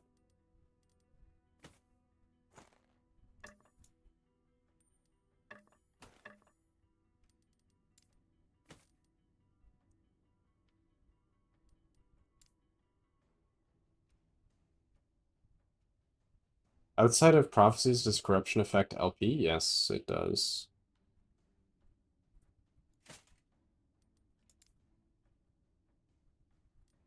We have 10% move speed. This one's pretty good. I could probably do that one. This is 8, 11. Yeah, I think this one's the best.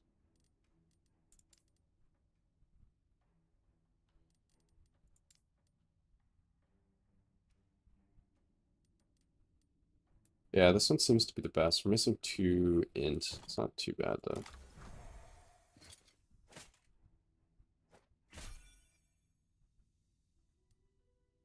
Oh, yeah, let's put this in chat. There we go. It's for tradition.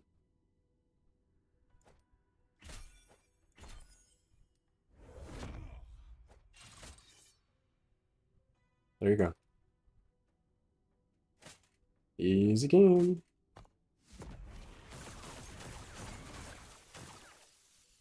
Wait, why am I only... Oh, because I don't even have haste. 2LP Blood of the Exile is rare? Yeah, it's pretty rare. That is a rare one.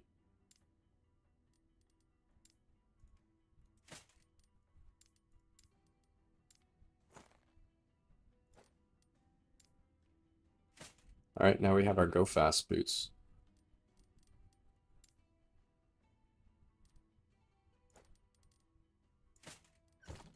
There we go. Good night, all. Alright, Lizard, have a good night. Thank you for dropping in.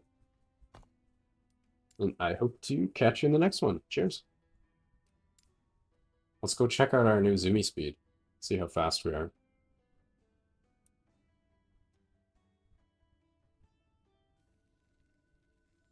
You slam T6 and T4 move speed into a 2LP blood? Oof. Oof, that's pain. I definitely would have saved that, but I mean, those are still really good boots, though. Still really solid. 181 move speed, let's go.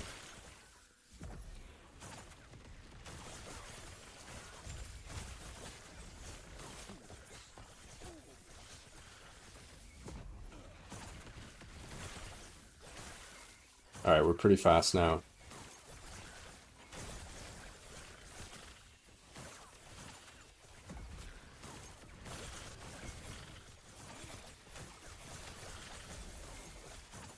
You thought I wasn't that rare, Rip?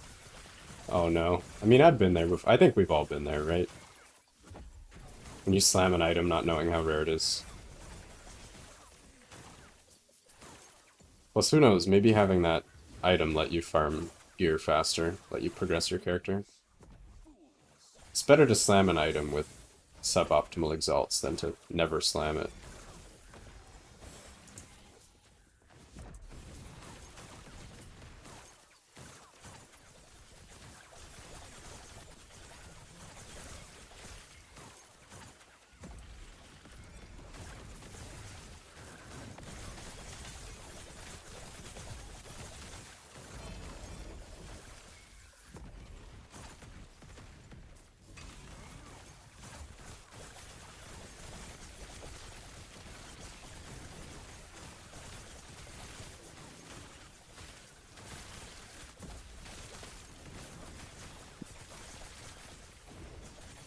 I think I'm pretty much as fast as my software character now.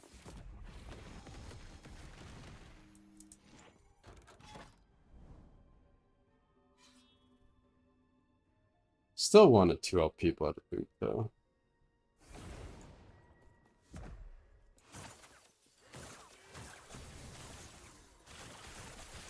Oh, there we go. Siege Golem. I think we have proxies for that.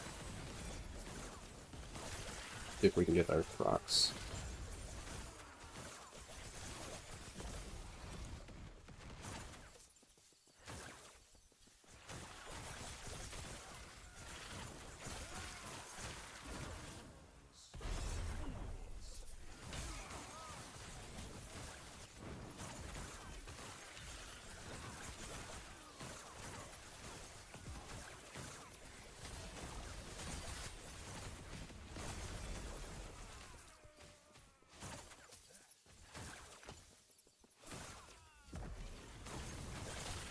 Take a break? Yeah, I did take a little break. Played a little bit, off stream, but yeah.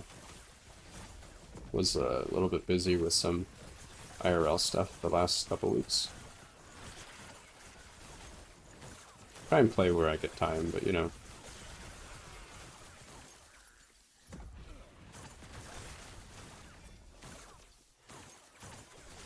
Yeah, I don't think I had a stream for maybe a week or so.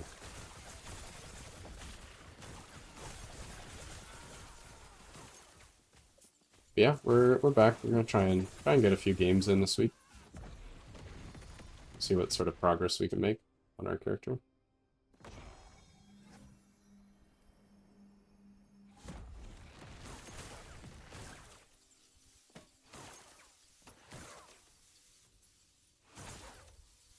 One LP feels bad. feels bad. Only one LPs. Oh my god.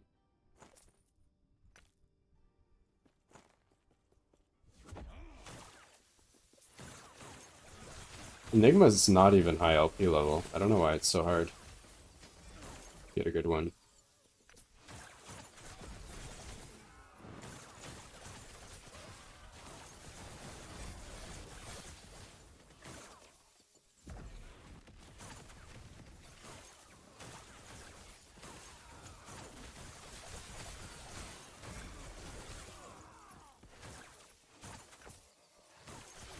I'm glad to hear you're enjoying the VODs though. 'Cause I never really know if that's something people are interested in. I feel like I don't usually watch VODs myself.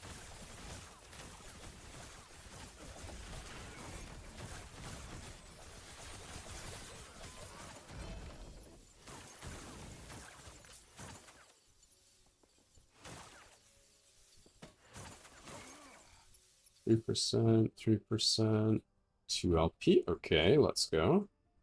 Another one. Let's go.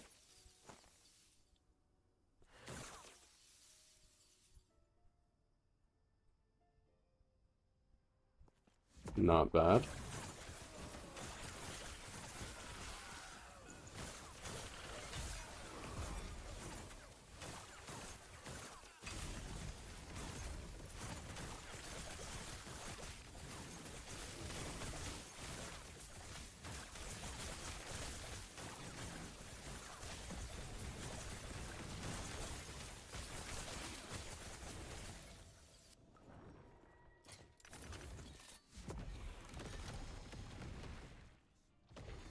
I don't know why this focus keeps bugging out.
I might try and slam that Enigma though. So I think it's a pretty good roll.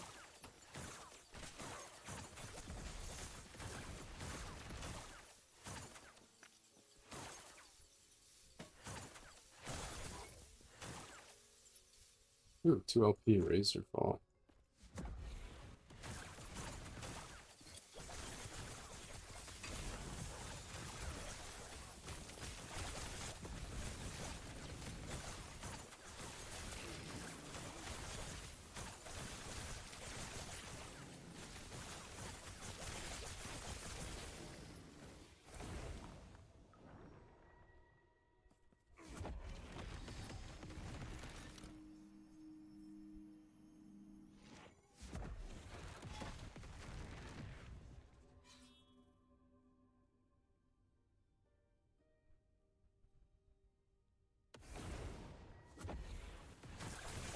Immortal Eye, let's go. It's another prophecy.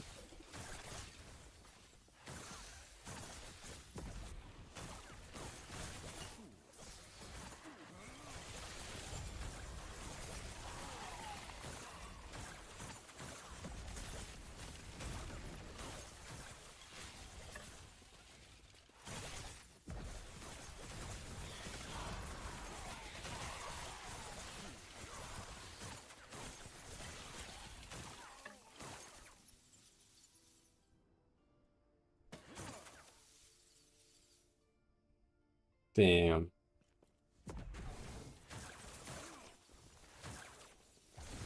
I'm almost a little bit sad that we discovered high rolls are more rare. Every time I see a 3% prismatic gaze, I'm just like, oh man, maybe that one should have been a 4%.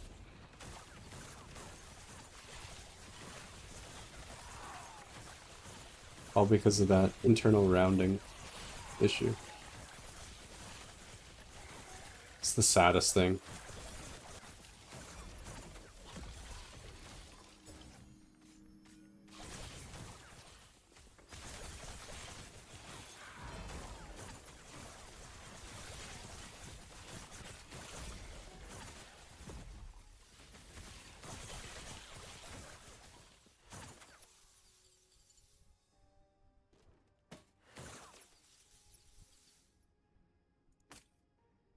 Eternal Gauntlets, T7 mana. Okay. It's a little interesting.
Which filter am I using? I'm using my own, the filter I put together. It's on one of my videos, if you want to copy it.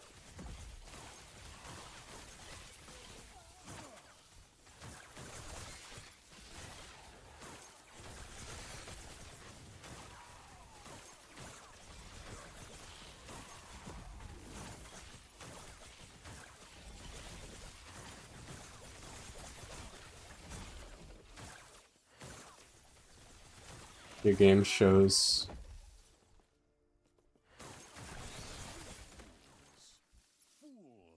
I don't think an item can technically drop at exactly mid-roll, the way the numbers work out.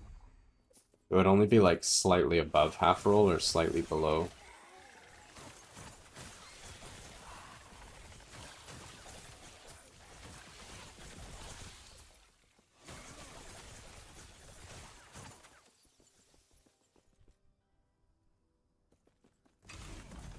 Should they let us use Runes of Refinement on Uniques? Uniques don't have LP though. So how would you just let people use it infinitely? I think Rune of Refinement is way too common to let people just use it without restrictions on Uniques. That'd be significantly too strong. Basically mean every Unique was just immediately max rolled.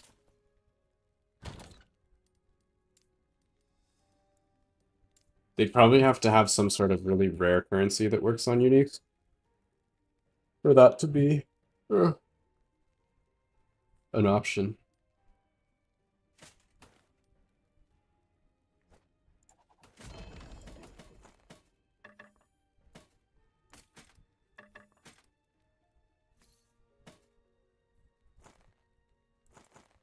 Alright, are any of these good? Ooh. Oh wow. Look at the roll on this Enigma. What? This is literally the best rolled Enigma I've ever seen in my life. Perfect int, 1 off perfect word per second, perfect spark charge, and 1 off perfect area. We don't care about the melee thing, which is the only bottom roll. That's an insane roll. Actually, crazy. Wow.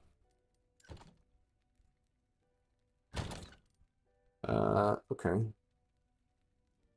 Your game shows the decimal? Are you playing offline? Do you have like a mod or something? Because if you're playing the like standard normal game, then that's shouldn't be the case.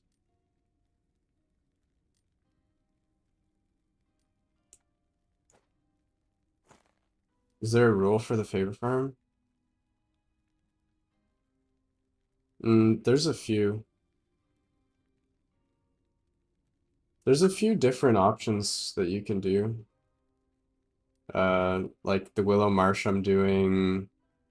Imperial War Camp is good. Ritual Lake can be okay. There's a few other ones that are okay. Solarum Ascent, I think, is pretty good. You hit one of your T7? Let's go. Congrats. You're moving up in the world.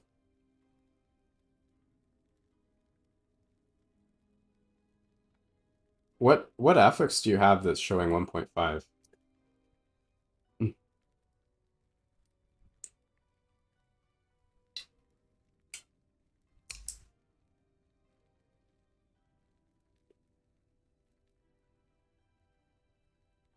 Playing normal softcore and it shows the decimals?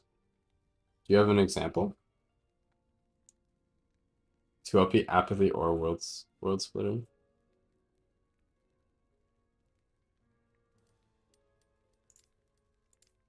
Yeah.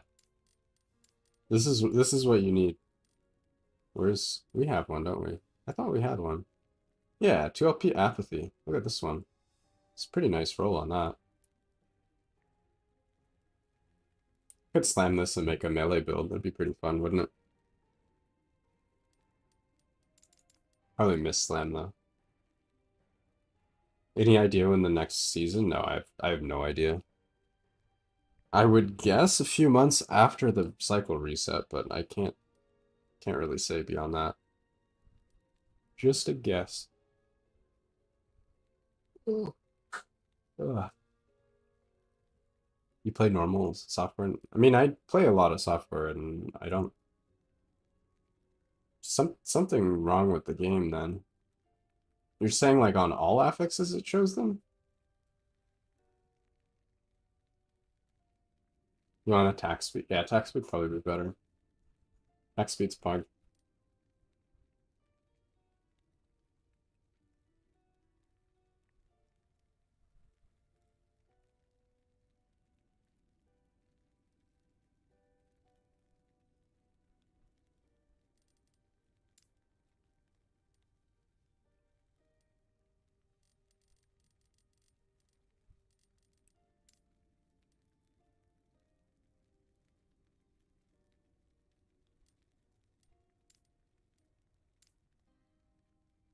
What would we even want to slam here?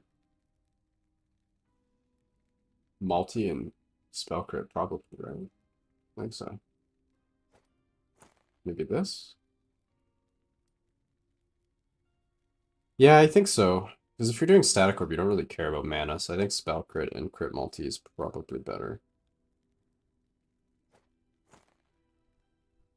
Alright, well, let's go for it. The game doesn't round up.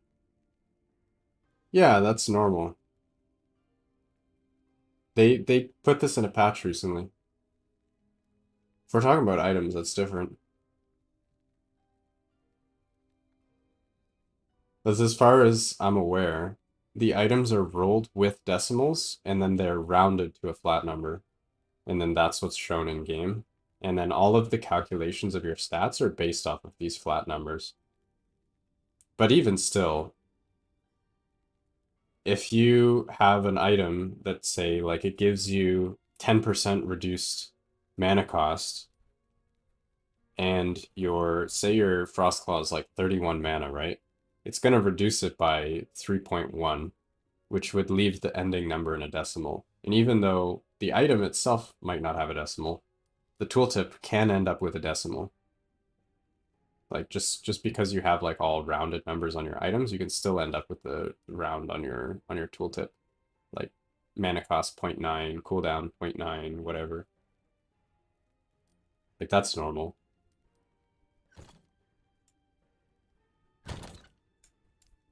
Was this other one good?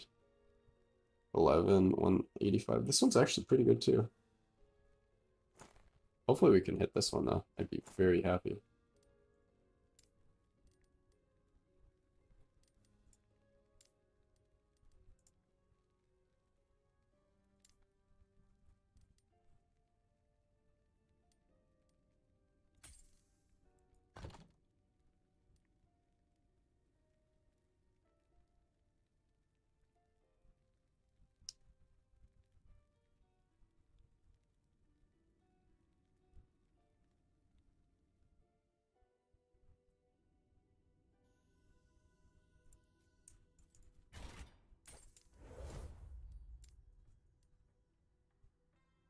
Should we have prophecies for T4?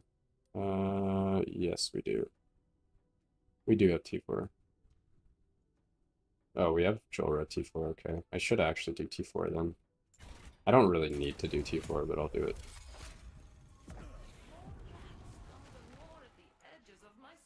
Once you're near the edge of the map, how impactful is distance? Honestly, I have no idea. I don't even know if we have a formula for that. I don't think that information is available.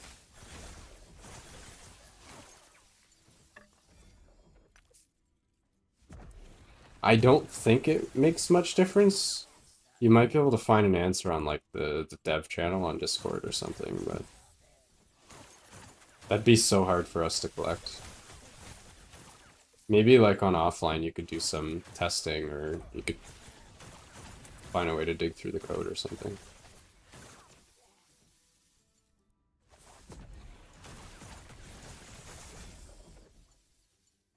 What was it? Rare enemies, okay.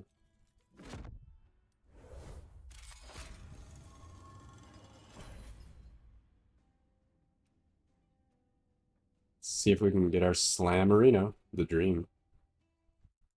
I think we've missed all of our slams today, haven't we? Oh, Lasty Puck is not responding. We're back.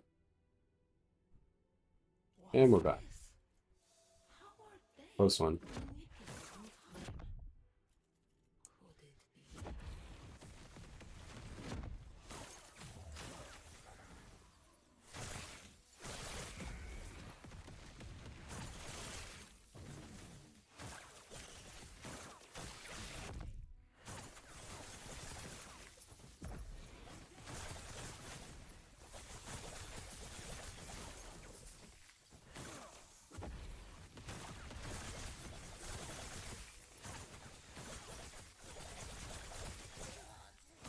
I do know that it's definitely a lot worse when you're close to the center, though.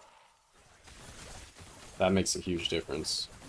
I don't know if it, like, scales linearly with distance, or, like, there's a cap to some distance. Maybe. Could be, like, beyond a certain amount of nodes, there's no difference at all. It's a good question. If you find out, let me know. Be curious. Alright, this is T4, so let's not just run in here like an idiot.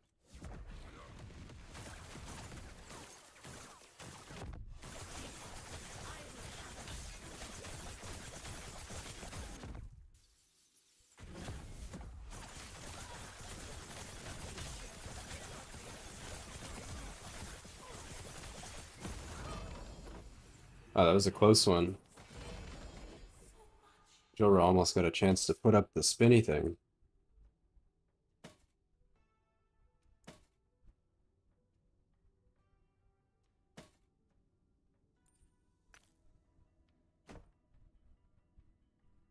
Alti?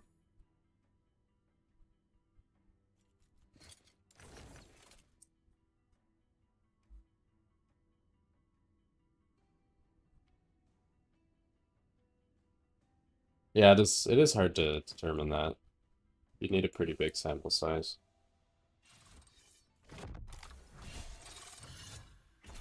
Alright, here we go. This is the best Enigma I've ever dropped. Please, game, help me out this one time. Had bad RNG all day. I asked for this one.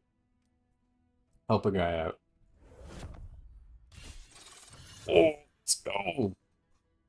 Oh, I forgot to paste it into global. There we go. RNGesus, let's go. That's huge. That's actually such a nice Enigma, though. Literally better than any of the ones I've had on software.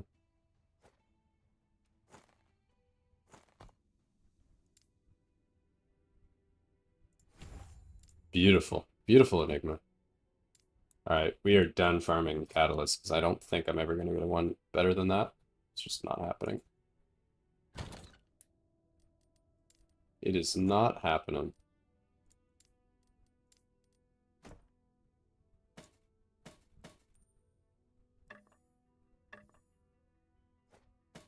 Alright, so Catalyst slot is finished. Very nice. So we have 3 slots that are finished. No upgrades possible. The loss of int? What do you mean loss of int? Did I lose int? What do you mean? This is like perfect roll.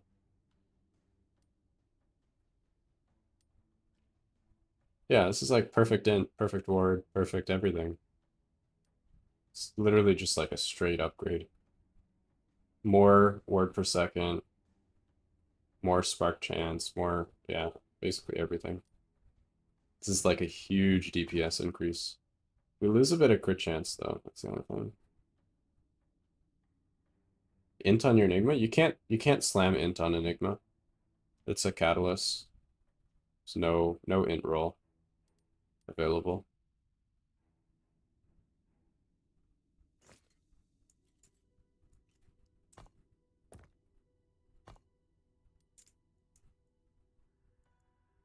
Do we have anything else to slam? Would like a proper 2 LP Flames at midnight, that would be nice, but probably not today. We do need a better wrong warp. Yeah, that failed wrong warp slam was really painful. I've only dropped 1 LPs since then. Yeah, it's nothing. I'm not at 200 int. I mean, I can be. I did a swap.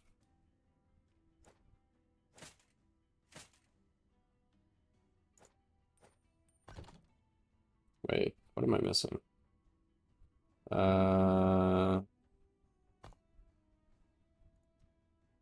Yeah, I took 3 points out here, 1 point out here, so that's 4, and 2 points out here. So I'm missing 6 int from my passive tree that I took to get move speed here.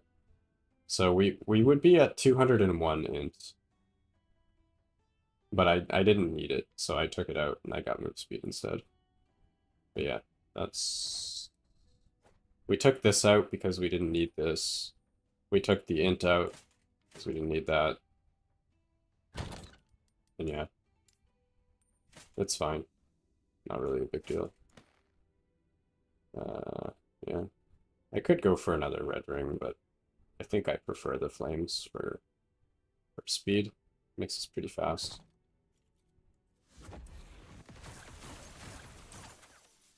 We are quite fast.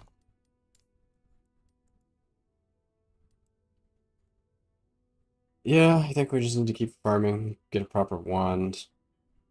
Still sad about that brick though. That's so painful. Let's try out this new Enigma, see how it feels.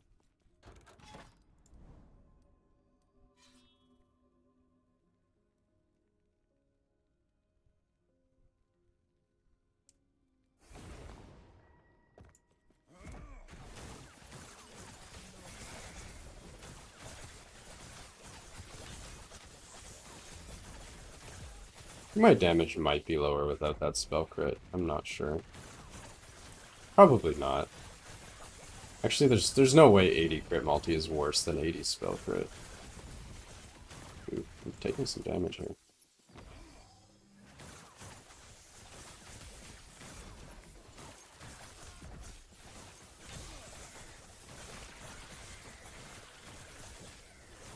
Doubt it matters? Probably not.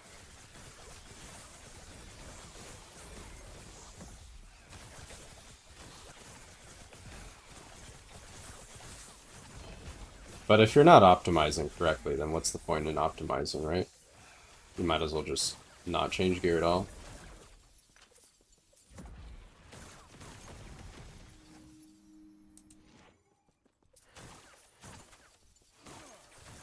You haven't played since first cycle? Missing out on all the mage meta. Is the new endgame stuff good? We have a new boss, it's pretty cool. We have Aberoth they added in. Some Harbingers, they have Nemesis, which lets you roll 0 LP uniques. It's kind of cool. What else? We had a few quality of life things, like you can now trade your blessings. Like swap with blessings you've already found before. They changed COF around a bit, some of the ranks. Yeah, there's quite a few changes. Probably enjoy playing again if you haven't in a while.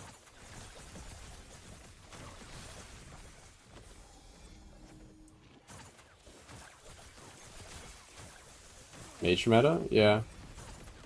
I mean, there's a few builds that are quite strong. Mage has a handful. Sorcerer is really strong. I'm playing Sorcerer right now. Rune Master is a lot weaker. They nerfed it pretty heavily. Spellblade is not bad now. There's a few pretty strong Spellblade builds, which is kind of cool. What else? Falconer's still quite strong. What else? Warlock is quite strong. You got a red ring? Let's go. Nemesis. Egg. Throw it in the egg. Omelet.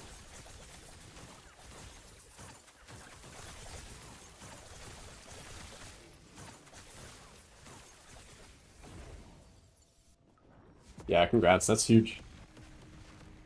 Gotta throw it in the egg.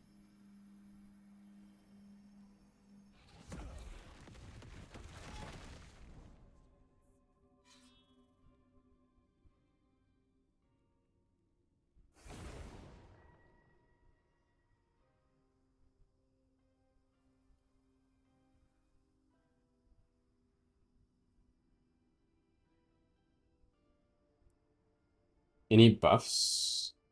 Wait, buffs to... Oh, Hammered and... I don't know. They changed a lot of stuff with Sentinel. I can't actually tell you if it's a buff or not. You'd have to ask a Sentinel player. I don't know if Nacho's still here. I feel like Nacho might be able to tell you.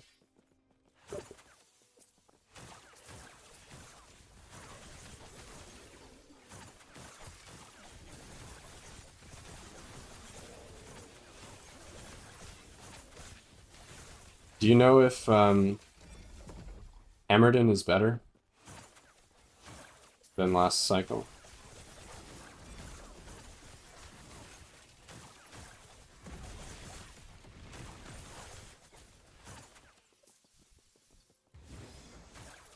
Hammerden good? Nice, let's go.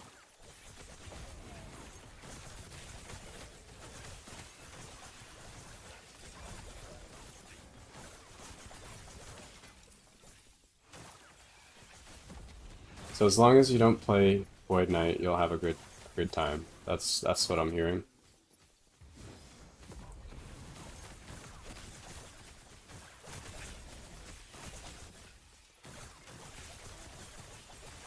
Sounds pretty good.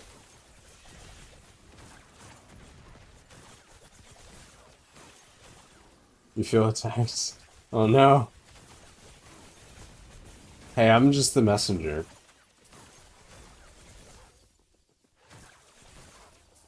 I don't actually know what's going on with Sentinel.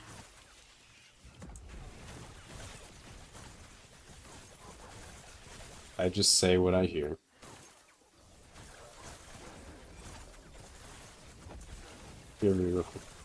Sad. Sad Void Knight noises, it would seem.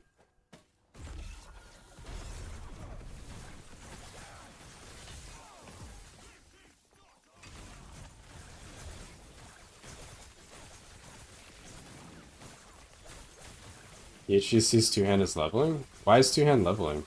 You mean like that whole ride thing? With the buff for the slammed items or whatever?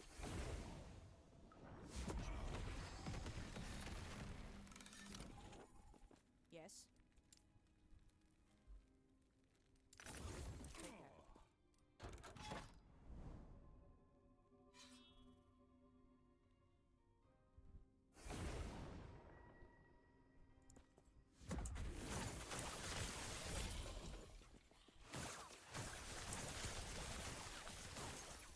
we have prophecy for scorpions? I don't remember. I think we might have completed it. Oh, maybe not. Lightning pen?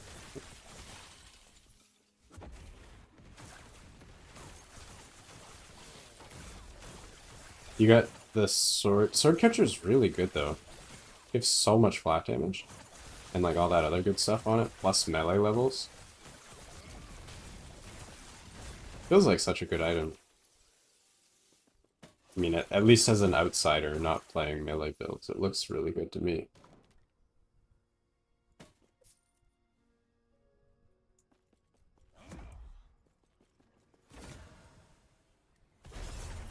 It's a crazy item, yeah. Yeah, that's what I was thinking. Looks pretty bonkers.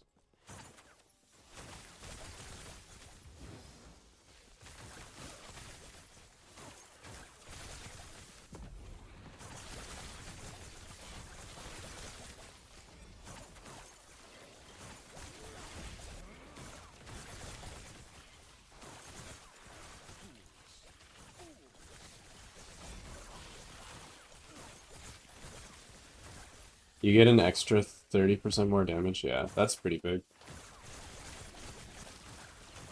Yeah, anything that scales really well with levels. Swordcatcher's nuts. You get all of that stuff. What was it, like +6 or something? Some stupid amount of levels. +5.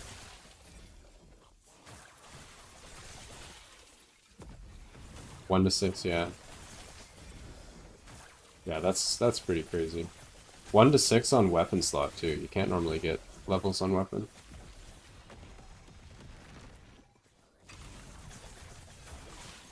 Solid item.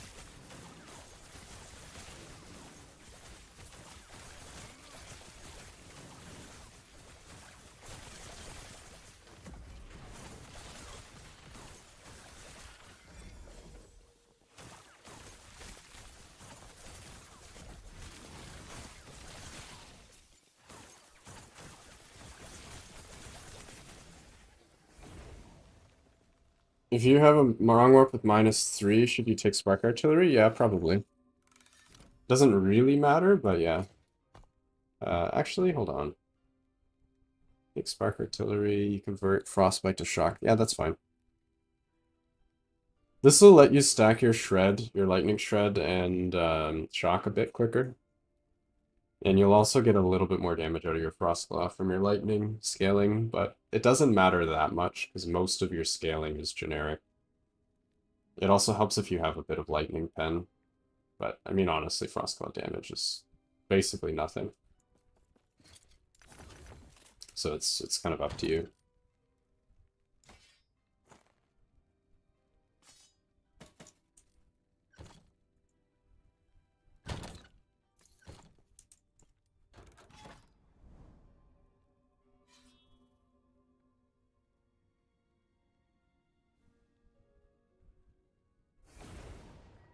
You had a 2 LP Swordcatcher. How hard is it to get 2 LP Swordcatcher? Isn't it easier than whatever it is you're trying to farm? The mana thing? I mean, you can actually get that with prophecies. Yeah, just do that. Easy. Alright, build solved. Next. Yeah, but just farm more of them. Easy.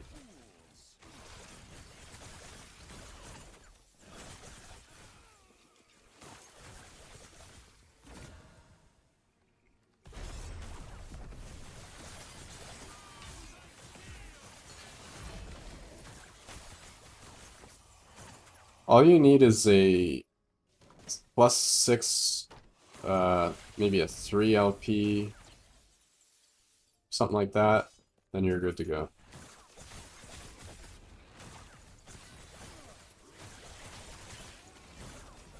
Shouldn't be too bad.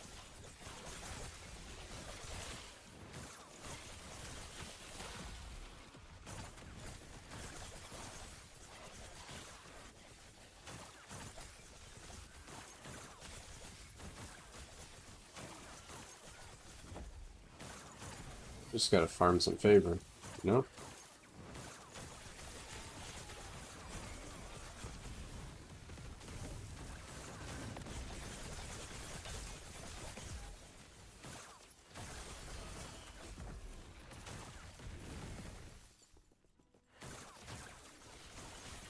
Blip victory lasts. Oh no.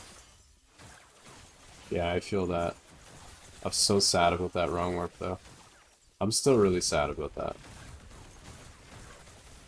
That was the saddest slam. I feel like that might be the most upsetting slam I've ever done.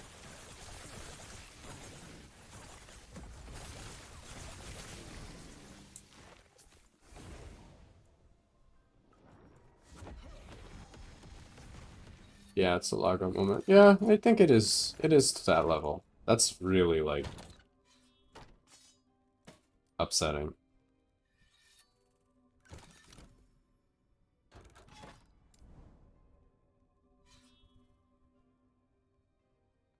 Really upsetting. We're already back up to 110,000 favor.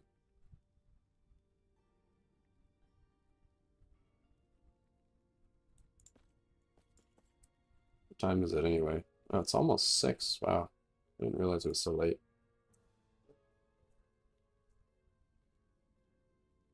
Probably don't have a whole lot of time left in me for tonight.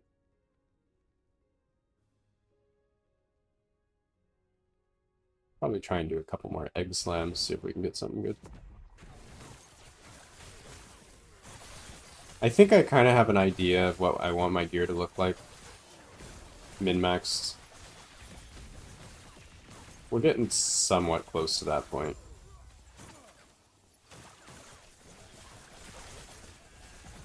Still a little bit to go, though.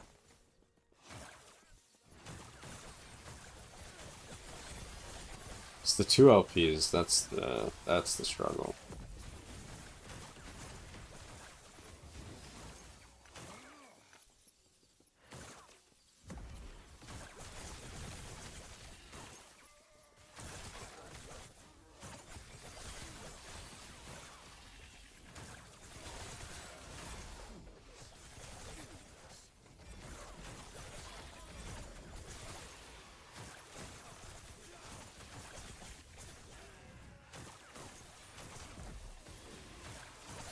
Yeah, I feel like my ward levels are way lower.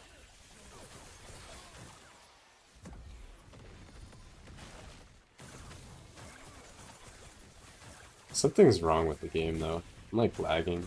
I, like, went to cast focus and it didn't actually cast. Some sort of bug going on.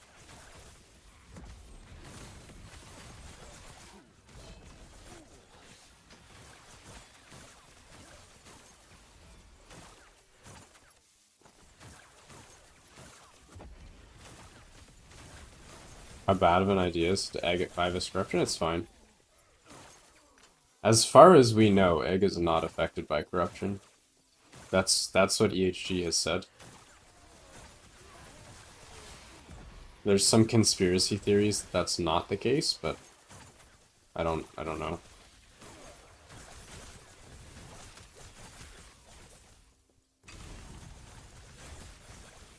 I think Curse might have some data on that actually.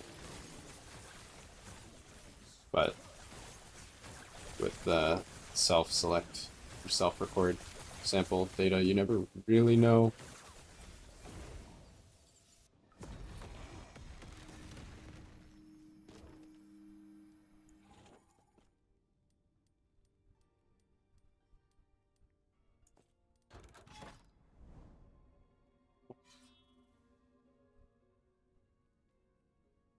Even still though, like the difference between 100 and like 600 corruption, I know 600, assuming it does work with the egg, 600 was like 15%. I want to say 300 was like 7% or something. So you're only gaining like maybe like a 10% increase. And it's not like a flat, it's not additive. It's like a multiplier on the chance. So you go from like, what is it? 1 in 8 to maybe maybe like 1 in 7-ish at like 600 corruption. So I don't know. It's up to you.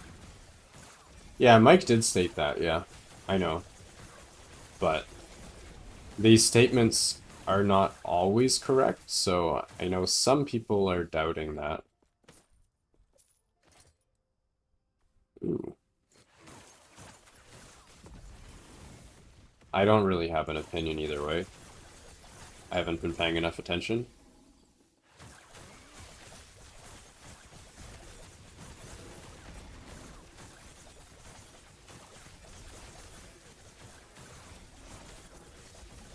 I'm inclined to believe EHG on this one. But I don't know.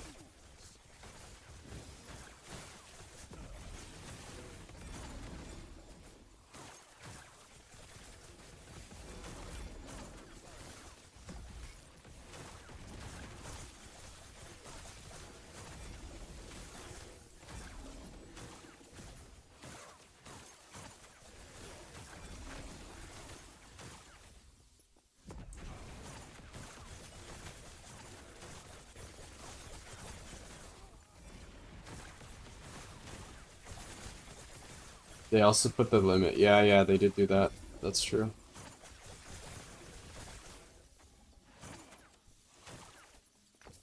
You don't think this would be necessary if it was affected by corruption? I don't know. I think it still would be worth it for a lot of people. Because even if you go to like, I mean, like I said, 300 corruption is like 7-ish% LP. If you're farming like 1,000 LP, the difference is like somewhat noticeable. But for like 300 corruption, I think it's better to just spam it, not risk it, versus like missing out on 7% LP or whatever. I mean, that's the thing with like last season, we were at like 4,000 corruption, the bonus was probably like 25% or something. So I think it was like a lot more significant. Same with dungeons too, like that's why I'm running dungeon prophecies now sometimes. Because like I'm not losing out on as much LP anymore. It doesn't really bother me.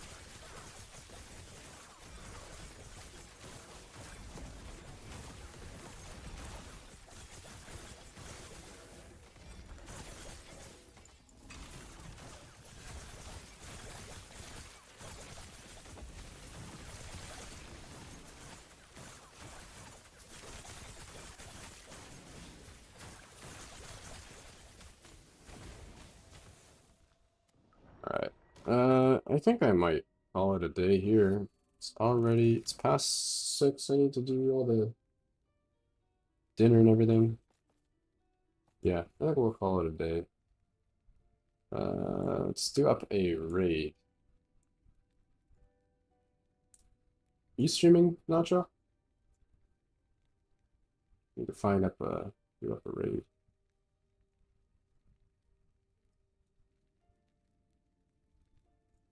Who all is streaming last epoch right now? Not today? Okay. Don't really see.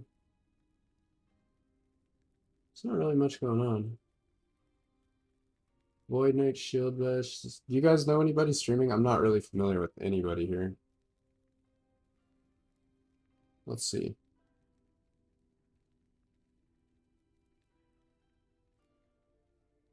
Is this Airhead guy? I haven't seen this dude before.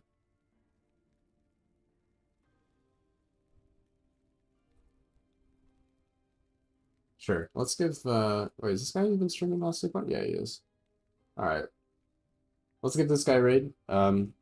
Yeah. Appreciate you guys all helping me out. Show some love to the Last Epoch community as always. Let's do it. /raid majestic airhead. Let's make sure I actually spell that correctly.